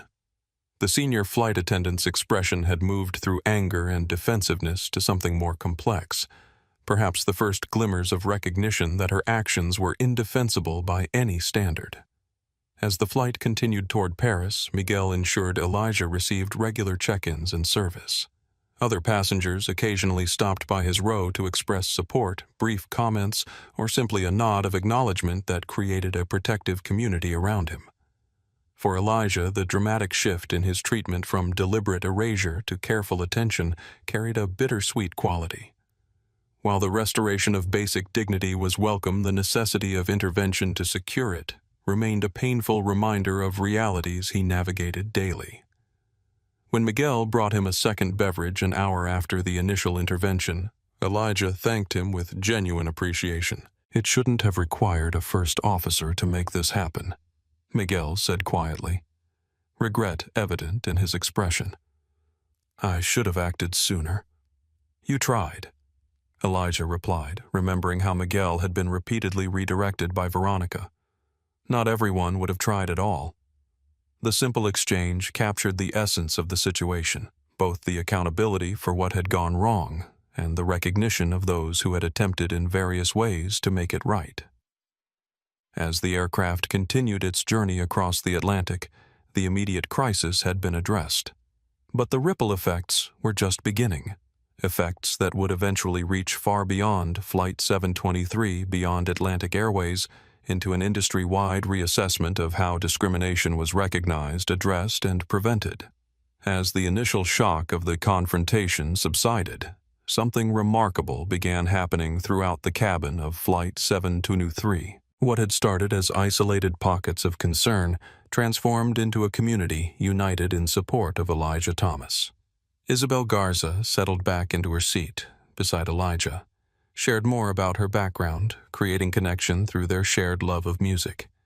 "I taught orchestra and music theory for 38 years. She explained, her eyes brightening with memories. "Lincoln High in San Antonio.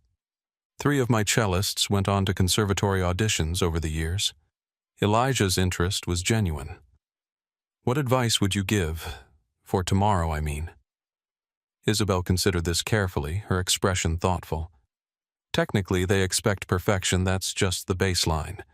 But what separates the accepted from the rejected is something else entirely. She leaned closer, her voice lowering slightly. Bach has mathematics in his bones, but his soul is human. They're looking for both. From her bag, she withdrew a small, well-worn notebook filled with handwritten musical notations. The pages showed evidence of years of use margin notes highlighting coffee stains from long rehearsals. These are my observations from when my student Maria performed the same piece at her Juilliard audition, she explained, handing it to Elijah. They might help with your final preparation. Pay special attention to the phrasing notes on page 4. That's where most performers miss Bach's intentions. Across the aisle, James Wilson had returned to his seat after speaking with First Officer Reynolds. Noticing Elijah glance in his direction, he leaned over. I don't believe I properly introduced myself earlier. James Wilson, he said, extending his hand. Elijah Thomas. Thank you for speaking up, sir. Wilson shook his head slightly. No thanks necessary. What happened was wrong, plain and simple. He paused, then added with deliberate casualness, I sit on Atlantic Airways' executive board. This incident will receive proper attention, I assure you. Elijah's eyes widened slightly at this revelation. I'm not saying that to impress you, Wilson continued.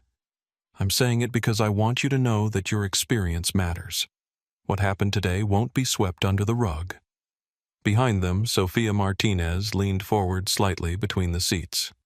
My dad's a civil rights attorney in Atlanta, she said, her voice carrying the confidence of youth combined with genuine concern.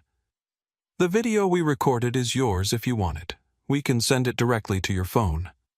Her friend Taylor added, It's already got over 200 views on my private account. I set it to friends only for now, but people are asking for permission to share. Elijah tensed visibly at this information.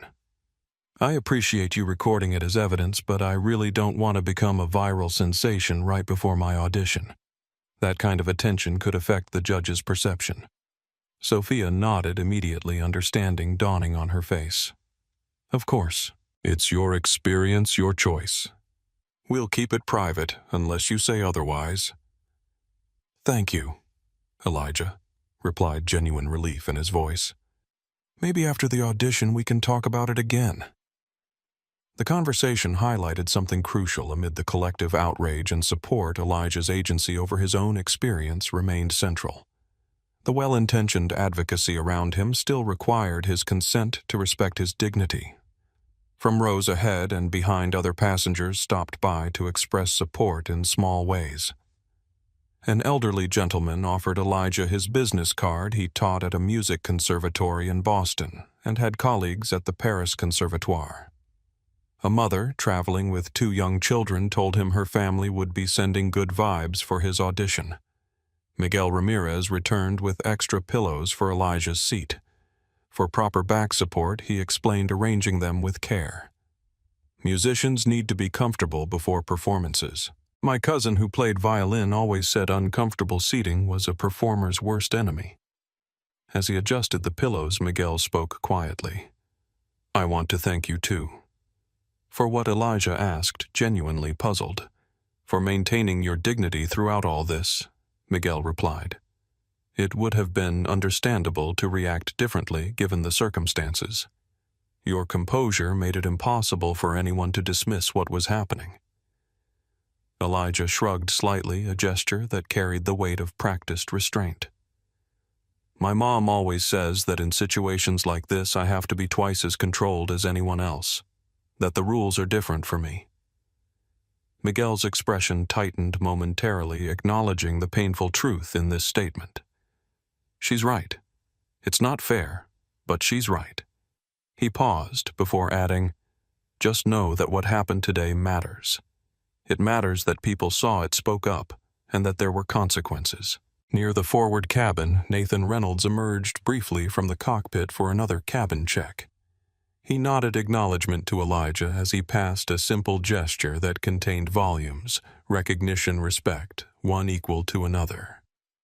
For the remainder of the flight, Elijah Thomas experienced something he hadn't anticipated when boarding in Atlanta, a community of support formed spontaneously from strangers united by a shared recognition of injustice and a collective refusal to remain silent.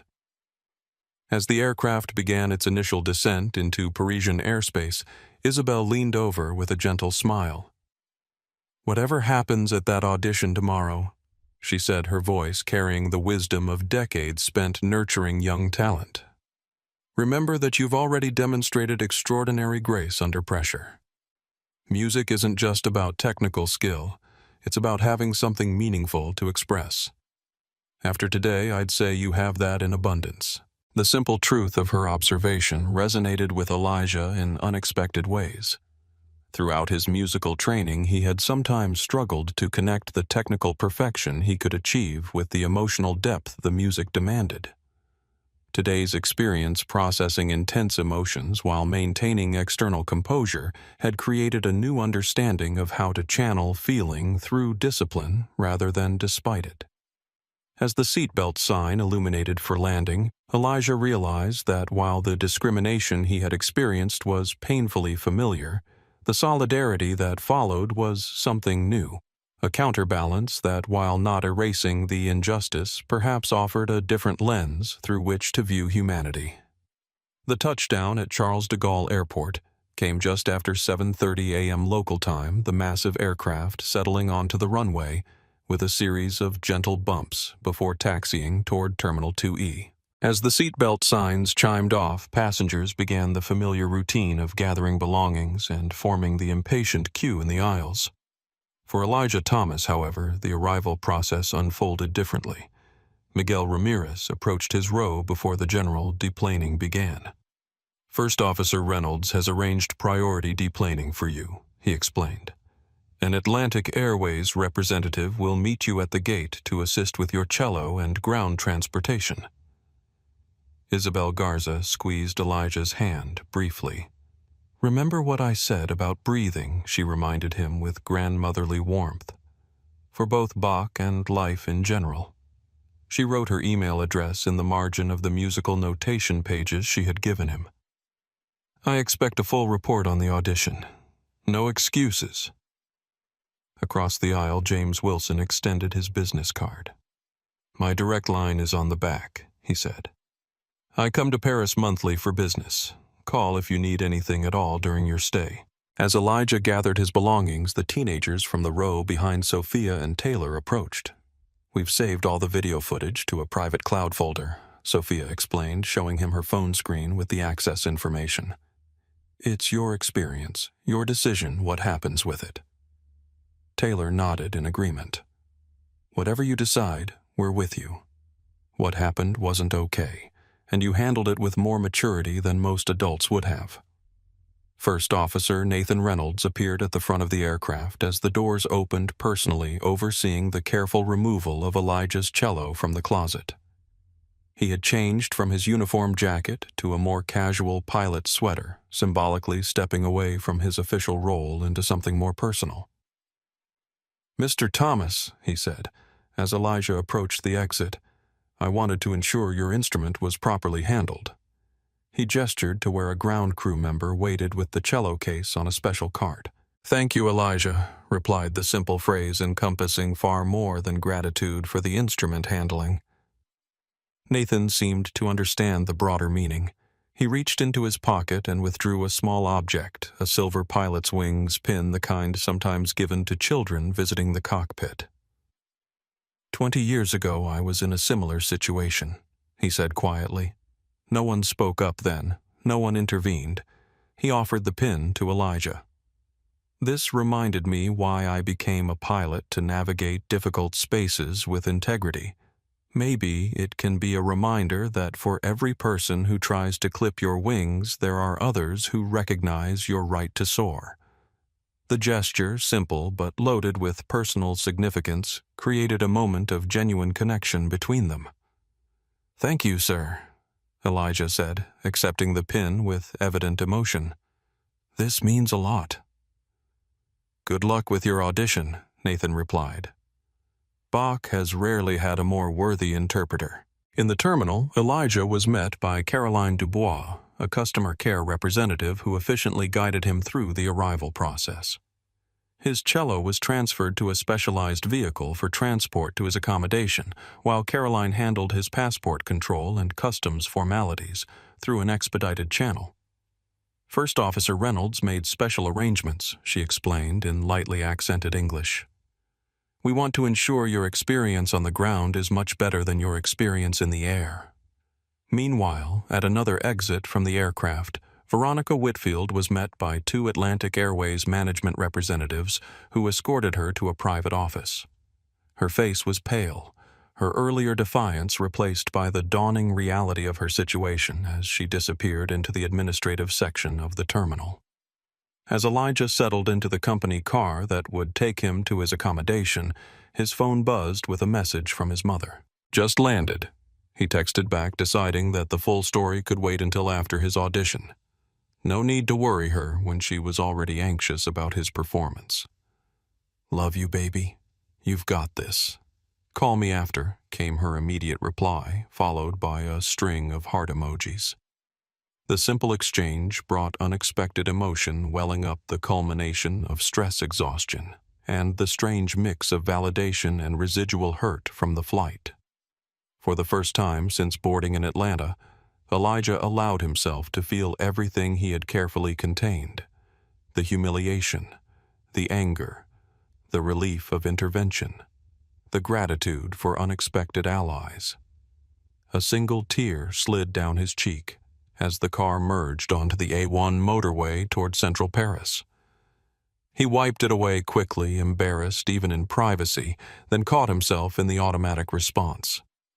Perhaps here alone in this moment he could allow himself to simply feel without judgment or consequence. Meanwhile, something unexpected was happening online.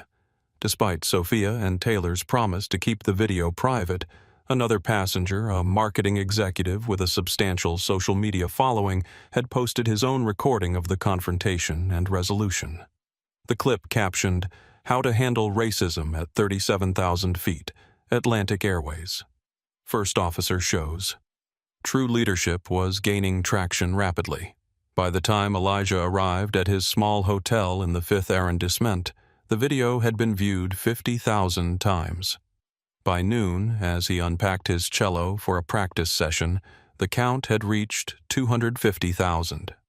At Atlantic Airways corporate headquarters in Atlanta, the overnight team monitoring social media had already escalated the situation to senior management. Emergency meetings were scheduled, statements drafted and then discarded as insufficient as the video continued to spread. Inside a small, precisely furnished hotel room in Paris, however, Elijah Thomas remained unaware of the growing attention. With his cello finally unpacked and tuned, he began to play the familiar, intricate patterns of Bach's prelude flowing from his fingers. But something had changed in his interpretation. The mathematical precision remained flawless, but now each phrase carried new emotional depth, the resilience forged through adversity, the dignity maintained despite attempts to diminish it, the complexity of navigating spaces not designed to welcome him. As the music filled the modest room, Elijah found himself incorporating everything he had experienced, not as distraction, but as depth, transforming challenge into artistic expression. Tomorrow would bring the audition and whatever consequences would unfold from the events on Flight 723. But today, in this moment, there was only the music, the one space where he had always been valued purely for his merit, where no one could deny him his rightful place. At Atlantic Airways' gleaming headquarters in Atlanta, the executive conference room had transformed into a crisis management center by 9:00 a.m. Eastern Time. Flat-screen monitors displayed social media metrics, news coverage, and the viral video that had accumulated over 3 million views in less than 15 hours. CEO Catherine Palmer, a formidable woman in her late 50s, known for her direct approach, stood at the head of the table, arms crossed as she absorbed the situation. unlike many executives who might delegate such matters. Palmer had built her reputation on addressing problems personally, particularly those involving the company's core values. "So, let me understand this correctly," she said, her voice dangerously calm. A black teenage passenger was systematically denied service throughout a transatlantic flight. Multiple witnesses corroborated the discrimination. Our first officer intervened because other crew members failed to do so. The entire incident was recorded from multiple angles and is now viral. And our initial public statement was, she picked up a printed page with evident disdain.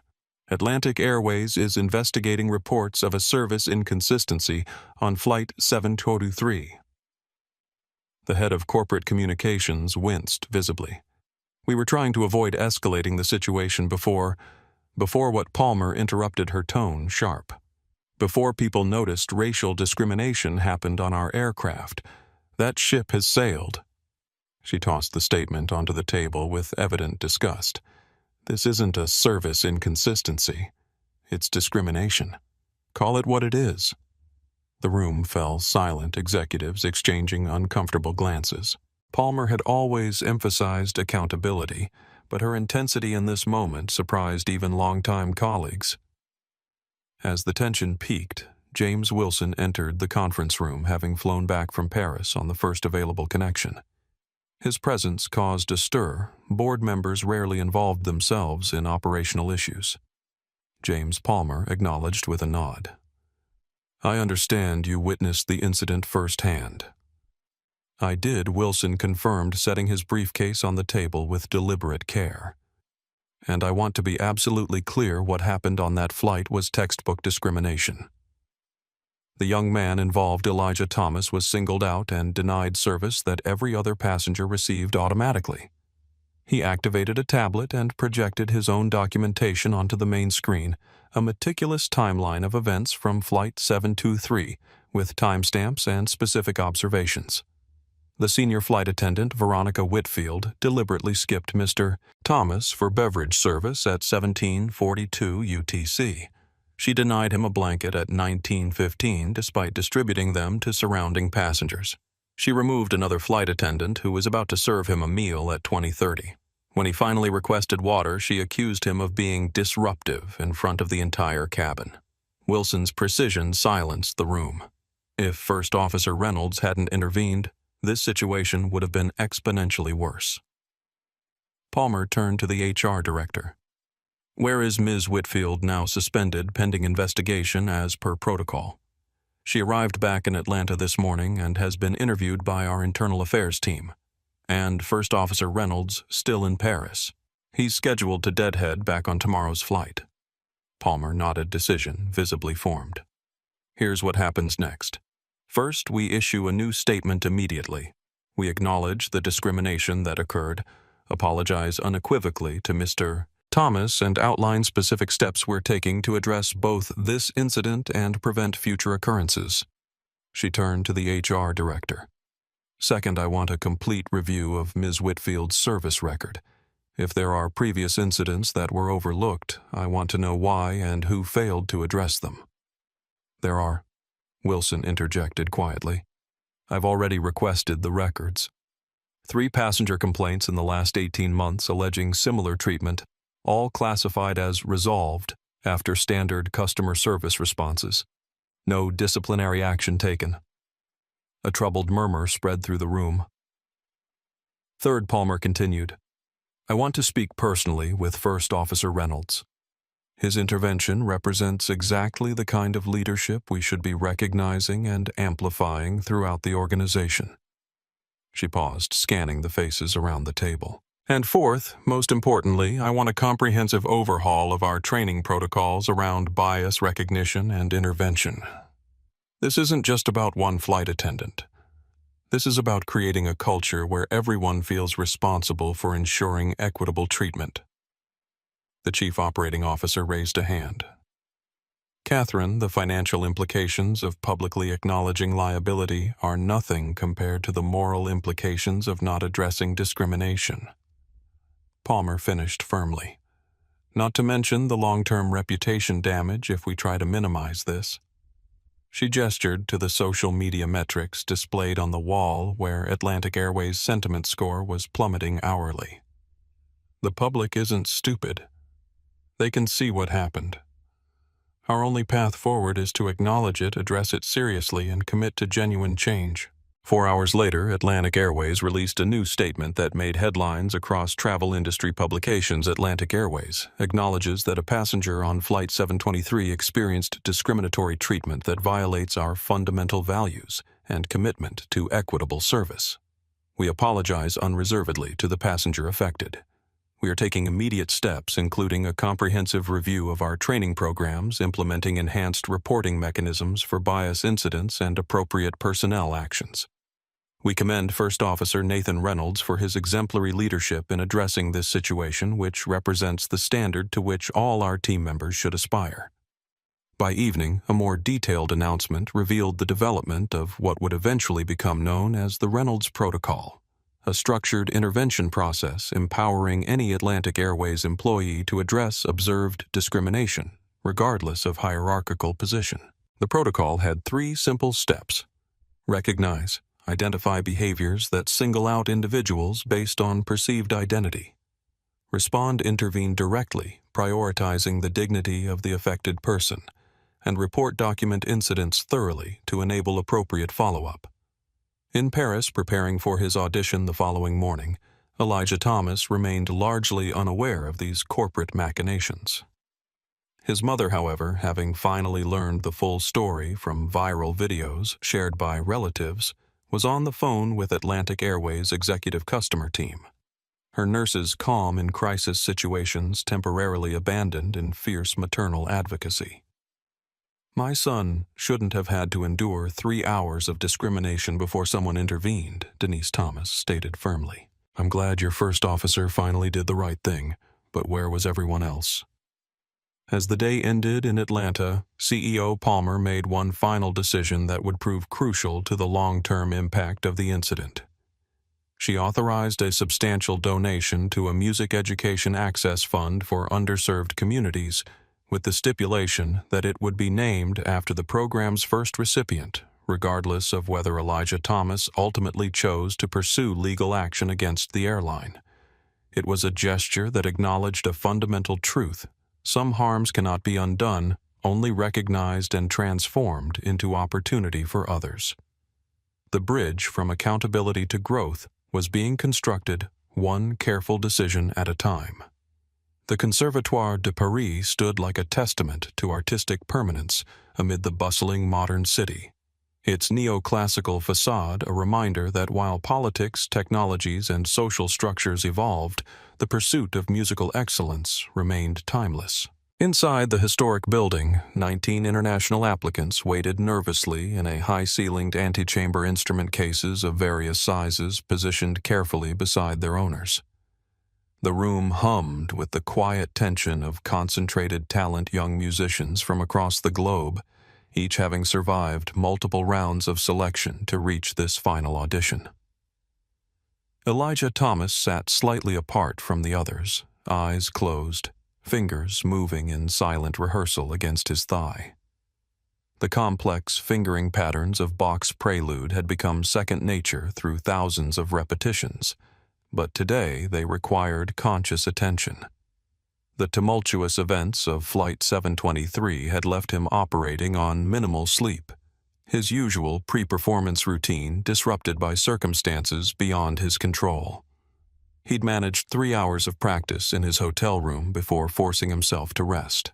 The old instrument, restored but nowhere near the caliber of what most applicants would be playing, responded to his touch with familiar warmth. Despite everything, the cello remained his anchor, the one constant that had never failed him. His phone, silenced but visible on his knee, displayed a steady stream of incoming messages. His mother's encouragement, Isabel Garza's technical reminders, unexpected well wishes from Miguel Ramirez, and several passengers from the flight. He had responded only to his mother, not yet ready to engage with the sudden community that had formed around him. A memory surfaced his first recital at age 8, hands trembling slightly on the bow. His mother had knelt before him backstage, adjusting his too large jacket borrowed from a neighbor. "Remember, baby," she'd said, her eyes holding his with absolute conviction that music comes from somewhere deeper than fear. "Let it speak through you." Monsieur Thomas, a conservatory administrator, appeared at the doorway with a clipboard. "You will be next. Please prepare your instrument." Elijah nodded, rising with the careful grace of someone who had learned that his physical presence would always be scrutinized more closely than others. He removed his cello from its case, the familiar ritual of preparation centering him, checking the tuning, adjusting the end pin to the proper height, positioning the rosin-darkened bow in his right hand. Bach's Cello Suite No. 1 was one of the most performed pieces in the classical repertoire, a technically demanding work that revealed a musician's fundamental relationship with their instrument. Its apparent simplicity concealed profound complexity, making it both an obvious choice for auditions and a perilous one. Everyone on the judging panel would have heard it hundreds, perhaps thousands of times before. Standing out required something beyond mere technical precision. As he waited for his summons, Elijah's hand brushed against something in his pocket. The small silver wings pin that First Officer Reynolds had given him. The unexpected connection with that moment of humanity amid yesterday's dehumanization created a sudden clarity. "Monsieur Thomas." The administrator reappeared. "They are ready for you now."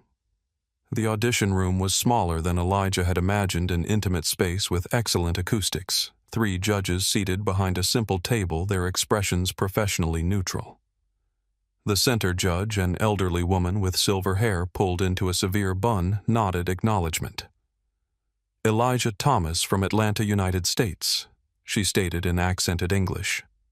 "You will perform Bach's Cello Suite No. 1 Prelude. You may begin when ready." Elijah positioned himself on the chair, adjusting his posture until the cello felt like a natural extension of his body. He closed his eyes briefly, centering himself in the moment. The events of the past 24 hours threatened to intrude, the accumulated tension, humiliation, vindication, and exhaustion all competing for space in his consciousness. Instead of pushing these feelings away, as he had been taught to do before performances, Elijah made an intuitive decision he would channel them directly into the music. Bach's mathematical precision would provide the structure. His own experience would provide the emotional depth. The first note resonated through the room, pure, perfectly pitched, alive, with subtle vibrato. As his fingers found the familiar patterns, Elijah allowed himself to truly feel everything he had contained during Flight 723. Each phrase became a conversation about dignity maintained despite attempts to diminish it. The flowing arpeggios spoke of resilience, the harmonic shifts of perspective gained through adversity. His left hand moved with practiced precision, each finger finding its position on the fingerboard with millimeter accuracy.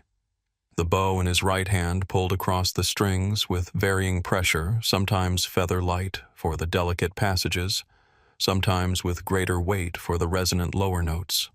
The G string vibrated against his chest, the physical sensation of music creation connecting him to centuries of cellists who had interpreted these same notes.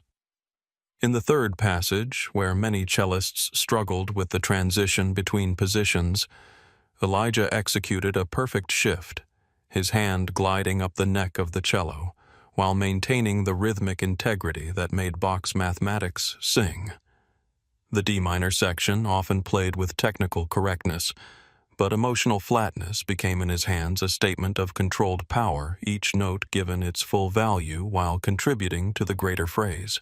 He wasn't just playing Bach, he was reinterpreting the composition through the lens of his lived experience, a 17-year-old black cellist from Atlanta who had faced dismissal and erasure, yet maintained his fundamental humanity throughout. The judge's expressions shifted almost imperceptibly. The center judge lowered her pen, abandoning note-taking to simply listen. The youngest judge leaned forward slightly, attention intensifying. The third judge's eyes closed, head tilting as if to better absorb the nuances of interpretation. When the final note faded, the room held its silence for several seconds, that rare, precious moment when musical performance transcends technical evaluation and becomes genuine artistic communication. The center judge cleared her throat. "Thank you, Mr. Thomas. That was—" She paused, searching for the appropriate word, most illuminating. "Do you have any questions for the panel?" Elijah carefully lowered his bow. "No, madame. Thank you for the opportunity."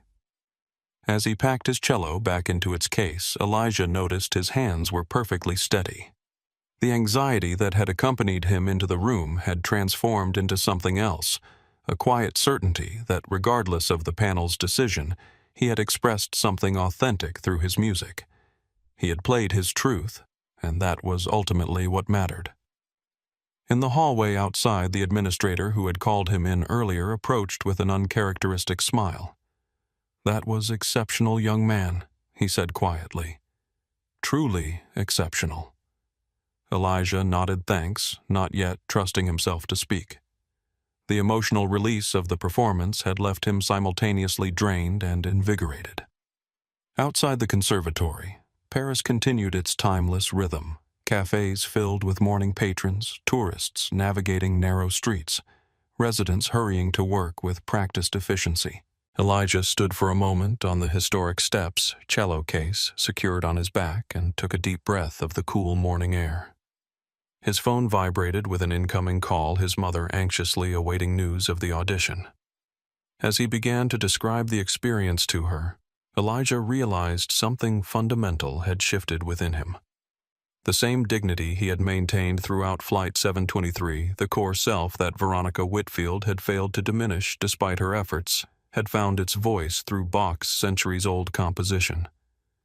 "I don't know if I'll get accepted, Mom," he said honestly. "But I know I played my best not despite yesterday, but because of it. Everything I felt, I put it into the music." "That's all anyone can ever ask of you, baby Denise," Thomas replied, her voice carrying both pride and the subtle strain of a parent who understands the world will not always see her child's brilliance. "You took something meant to break you and made it strengthen you instead. That's a kind of victory no one can take away." As Elijah ended the call and began walking toward his hotel, notifications continued to appear on his phone, the outside world increasingly aware of his story, increasingly invested in its outcome. But for this moment in the clear Parisian morning after performing Bach exactly as he had intended, Elijah Thomas experienced something unexpected, the perfect temporary freedom of being valued purely for what he had created, judged solely on the merit of his music. It was a feeling he wanted every young musician to experience regardless of their appearance or background.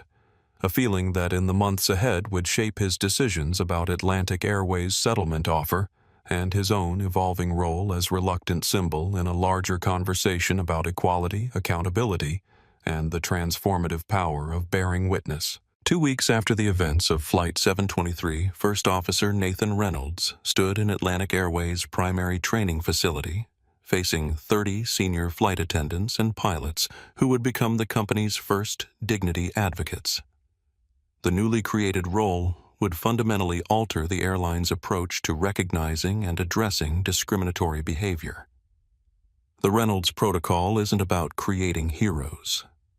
Nathan explained, his uniform replaced by business casual attire that subtly shifted his authority from rank to expertise.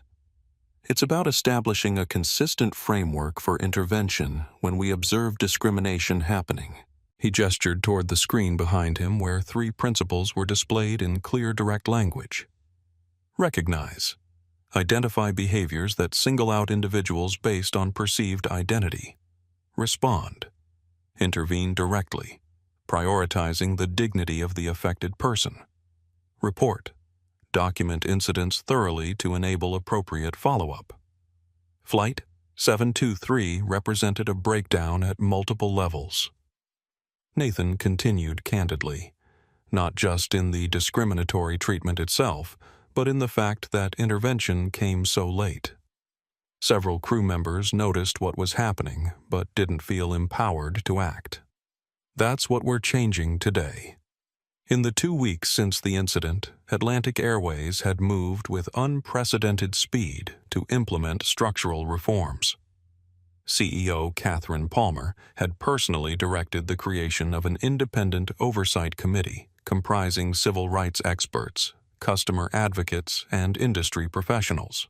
Their first action had been to review every discrimination complaint received in the past 5 years, revealing patterns that had previously gone unaddressed. Veronica Whitfield's termination had been announced in a carefully worded statement that avoided naming her specifically, while making the consequences for discriminatory behavior unambiguously clear. More significantly, 2 mid-level managers who had dismissed previous complaints about her conduct were placed on administrative leave pending review. Miguel Ramirez had been promoted to a newly created position, training specialist for inclusive customer experience, where his natural empathy and first-hand experience with the Flight 723 incident would help shape the next generation of flight attendants. Perhaps most remarkably, Atlantic Airways had initiated industry-wide conversations about establishing unified standards for addressing discrimination in air travel. What could have been handled as isolated damage control was instead being leveraged into meaningful reform across commercial aviation. As Nathan guided the inaugural class of Dignity Advocates through scenario-based training, his phone vibrated with a message from an unknown Parisian number. Checking it during the next break, he found a simple text I got in. "Full scholarship. Thank you for everything. Elijah Thomas." Nathan smiled, showing the message to Miguel, who had joined him as co-facilitator for the training. "That's what this is really about," Miguel commented, "making sure talent like his isn't buried under bias. Making sure the next Elijah Thomas doesn't have to endure what he did before someone steps in." By the end of the month, Atlantic Airways had announced a substantial donation to establish the Future Artists Transportation Fund, providing travel grants to young musicians from underserved communities attending international auditions and competitions. The program's first recipient was listed as E.T. from Atlanta at the student's request for privacy, though that anonymity would be short-lived as Elijah's story continued to resonate across traditional and social media. In Atlanta, James Wilson had convened a special session of the Atlantic Airways Executive Board to present findings from an external audit of the company's complaint handling procedures.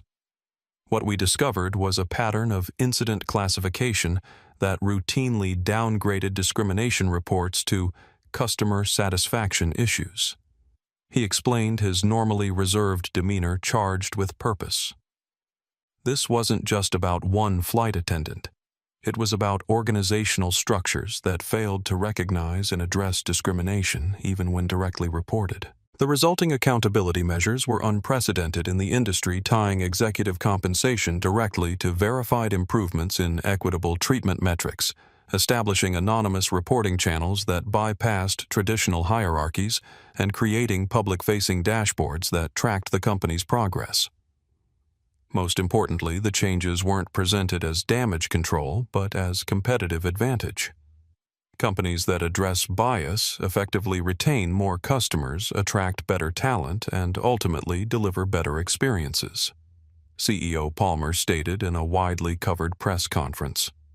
"This isn't just the right thing to do morally, it's the smart thing to do as a business." As summer turned to fall, other airlines began implementing their own versions of the Reynolds Protocol. Transportation industry publications featured case studies on Atlantic Airways' transformation. Nathan Reynolds became a reluctant public figure invited to speak at industry conferences about creating accountability structures that empowered bystander intervention. For Nathan, however, the most meaningful validation came not from professional recognition, but from a simple email he received from Isabel Garza, who had exchanged contact information with him before leaving Paris.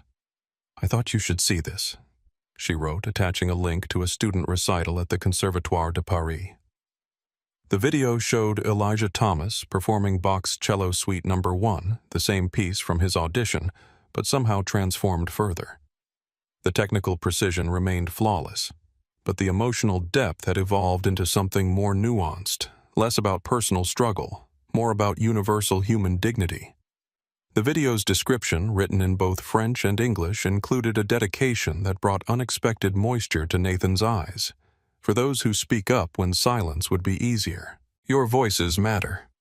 6 months after Flight 723, Elijah Thomas stood backstage at a small concert hall in Paris's 6th arrondissement, preparing for his first featured performance with the Conservatoire's Junior Chamber Orchestra.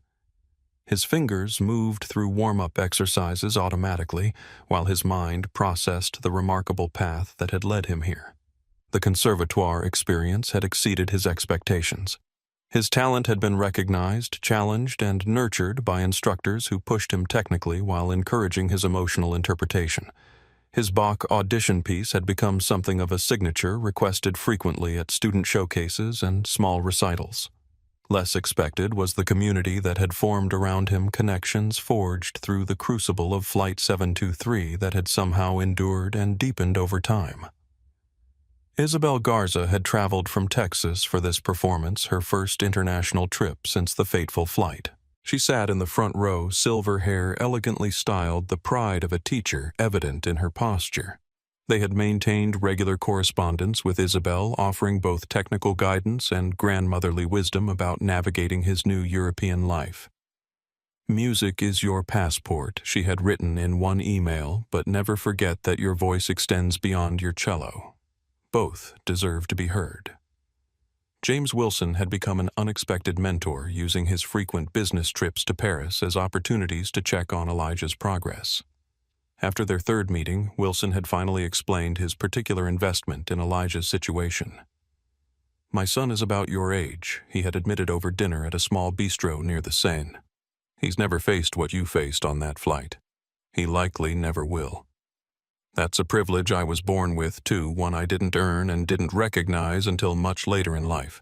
Supporting you is not charity or guilt. It's attempting to balance scales that should never have been imbalanced in the first place." Perhaps most surprising was his ongoing communication with Nathan Reynolds. What had begun as a formal check-in from Atlantic Airways had evolved into a genuine mentorship. Nathan, recently promoted to captain, maintained regular contact despite his demanding schedule, offering perspective on everything from handling public attention to navigating institutional structures. "The hardest lesson I learned in the Air Force," Nathan had written in a recent email, "is that changing organizations happens both faster and slower than you expect. Policies can change overnight. Culture takes generations. But without the first, the second never happens." The incident on Flight 723 had thrust Elijah into an unexpected spotlight. The initial viral video had led to news coverage, which led to interview requests, which led to uncomfortable questions about whether he planned to pursue legal action against Atlantic Airways. The attention had been overwhelming at first. A quiet cellist suddenly asked to be a spokesperson for experiences he was still processing himself. His mother had helped him navigate these waters with characteristic wisdom. "You don't owe anyone your trauma," Denise Thomas had told him firmly during a video call. "Your story belongs to you. Share it on your terms or not at all."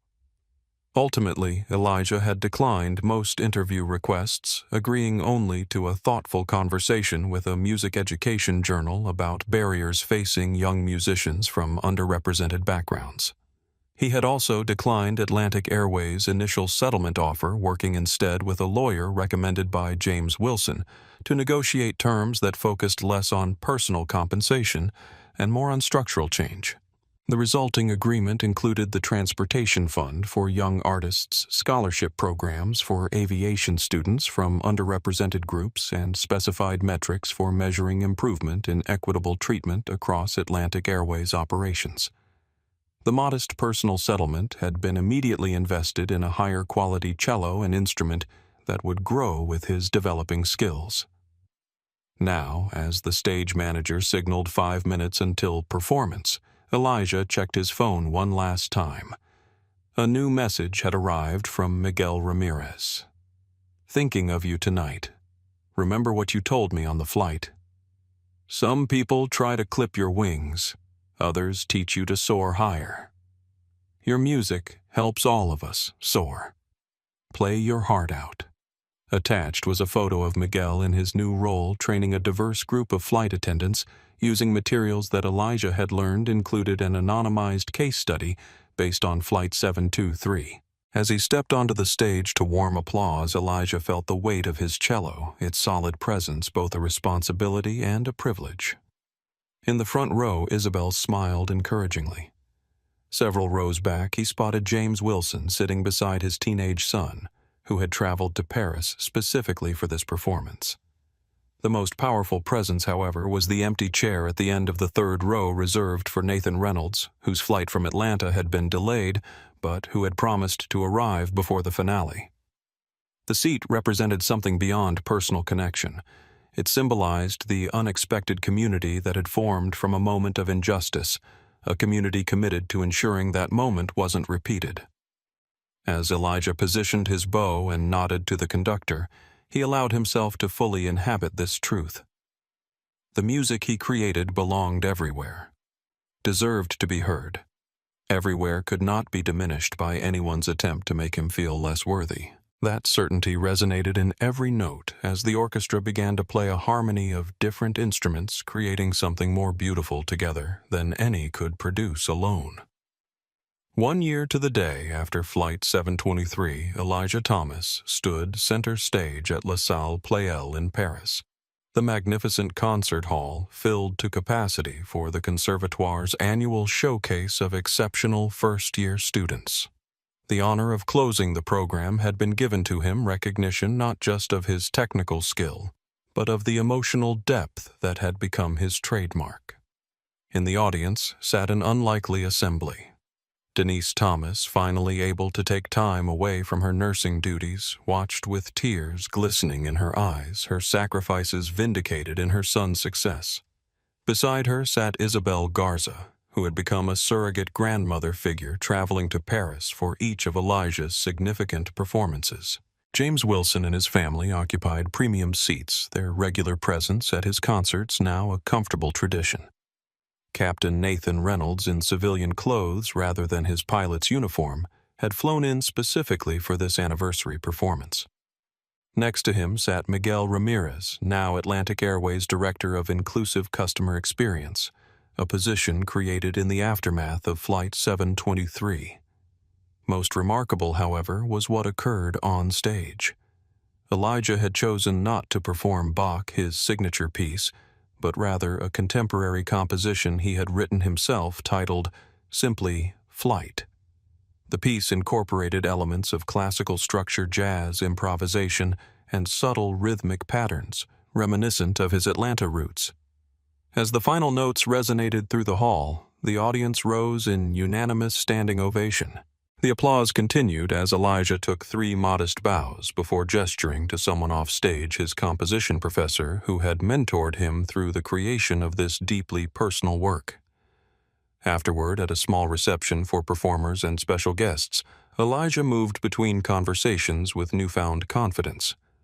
The nervous teenager who had boarded Flight 723 a year earlier had transformed into a poised young artist secure in his talents and his place in the world. "Your piece was extraordinary," Nathan told him, the two now comfortable in their friendship despite the age difference.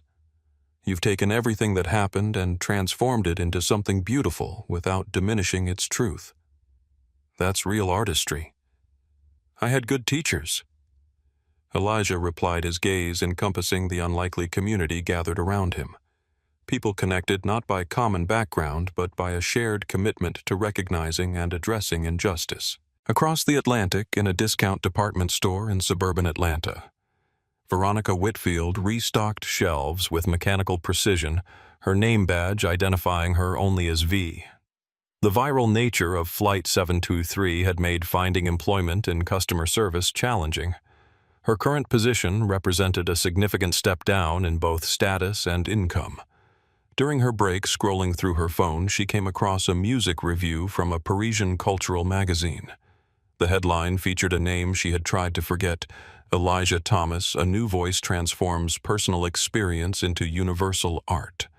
The accompanying photo showed the young cellist she had deliberately ignored and mistreated, now poised and confident on a prestigious stage.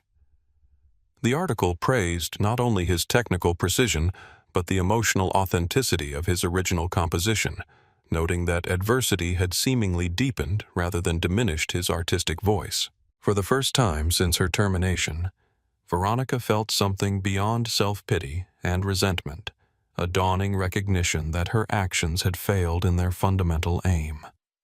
She had attempted to make Elijah Thomas feel small, insignificant, unworthy of basic dignity.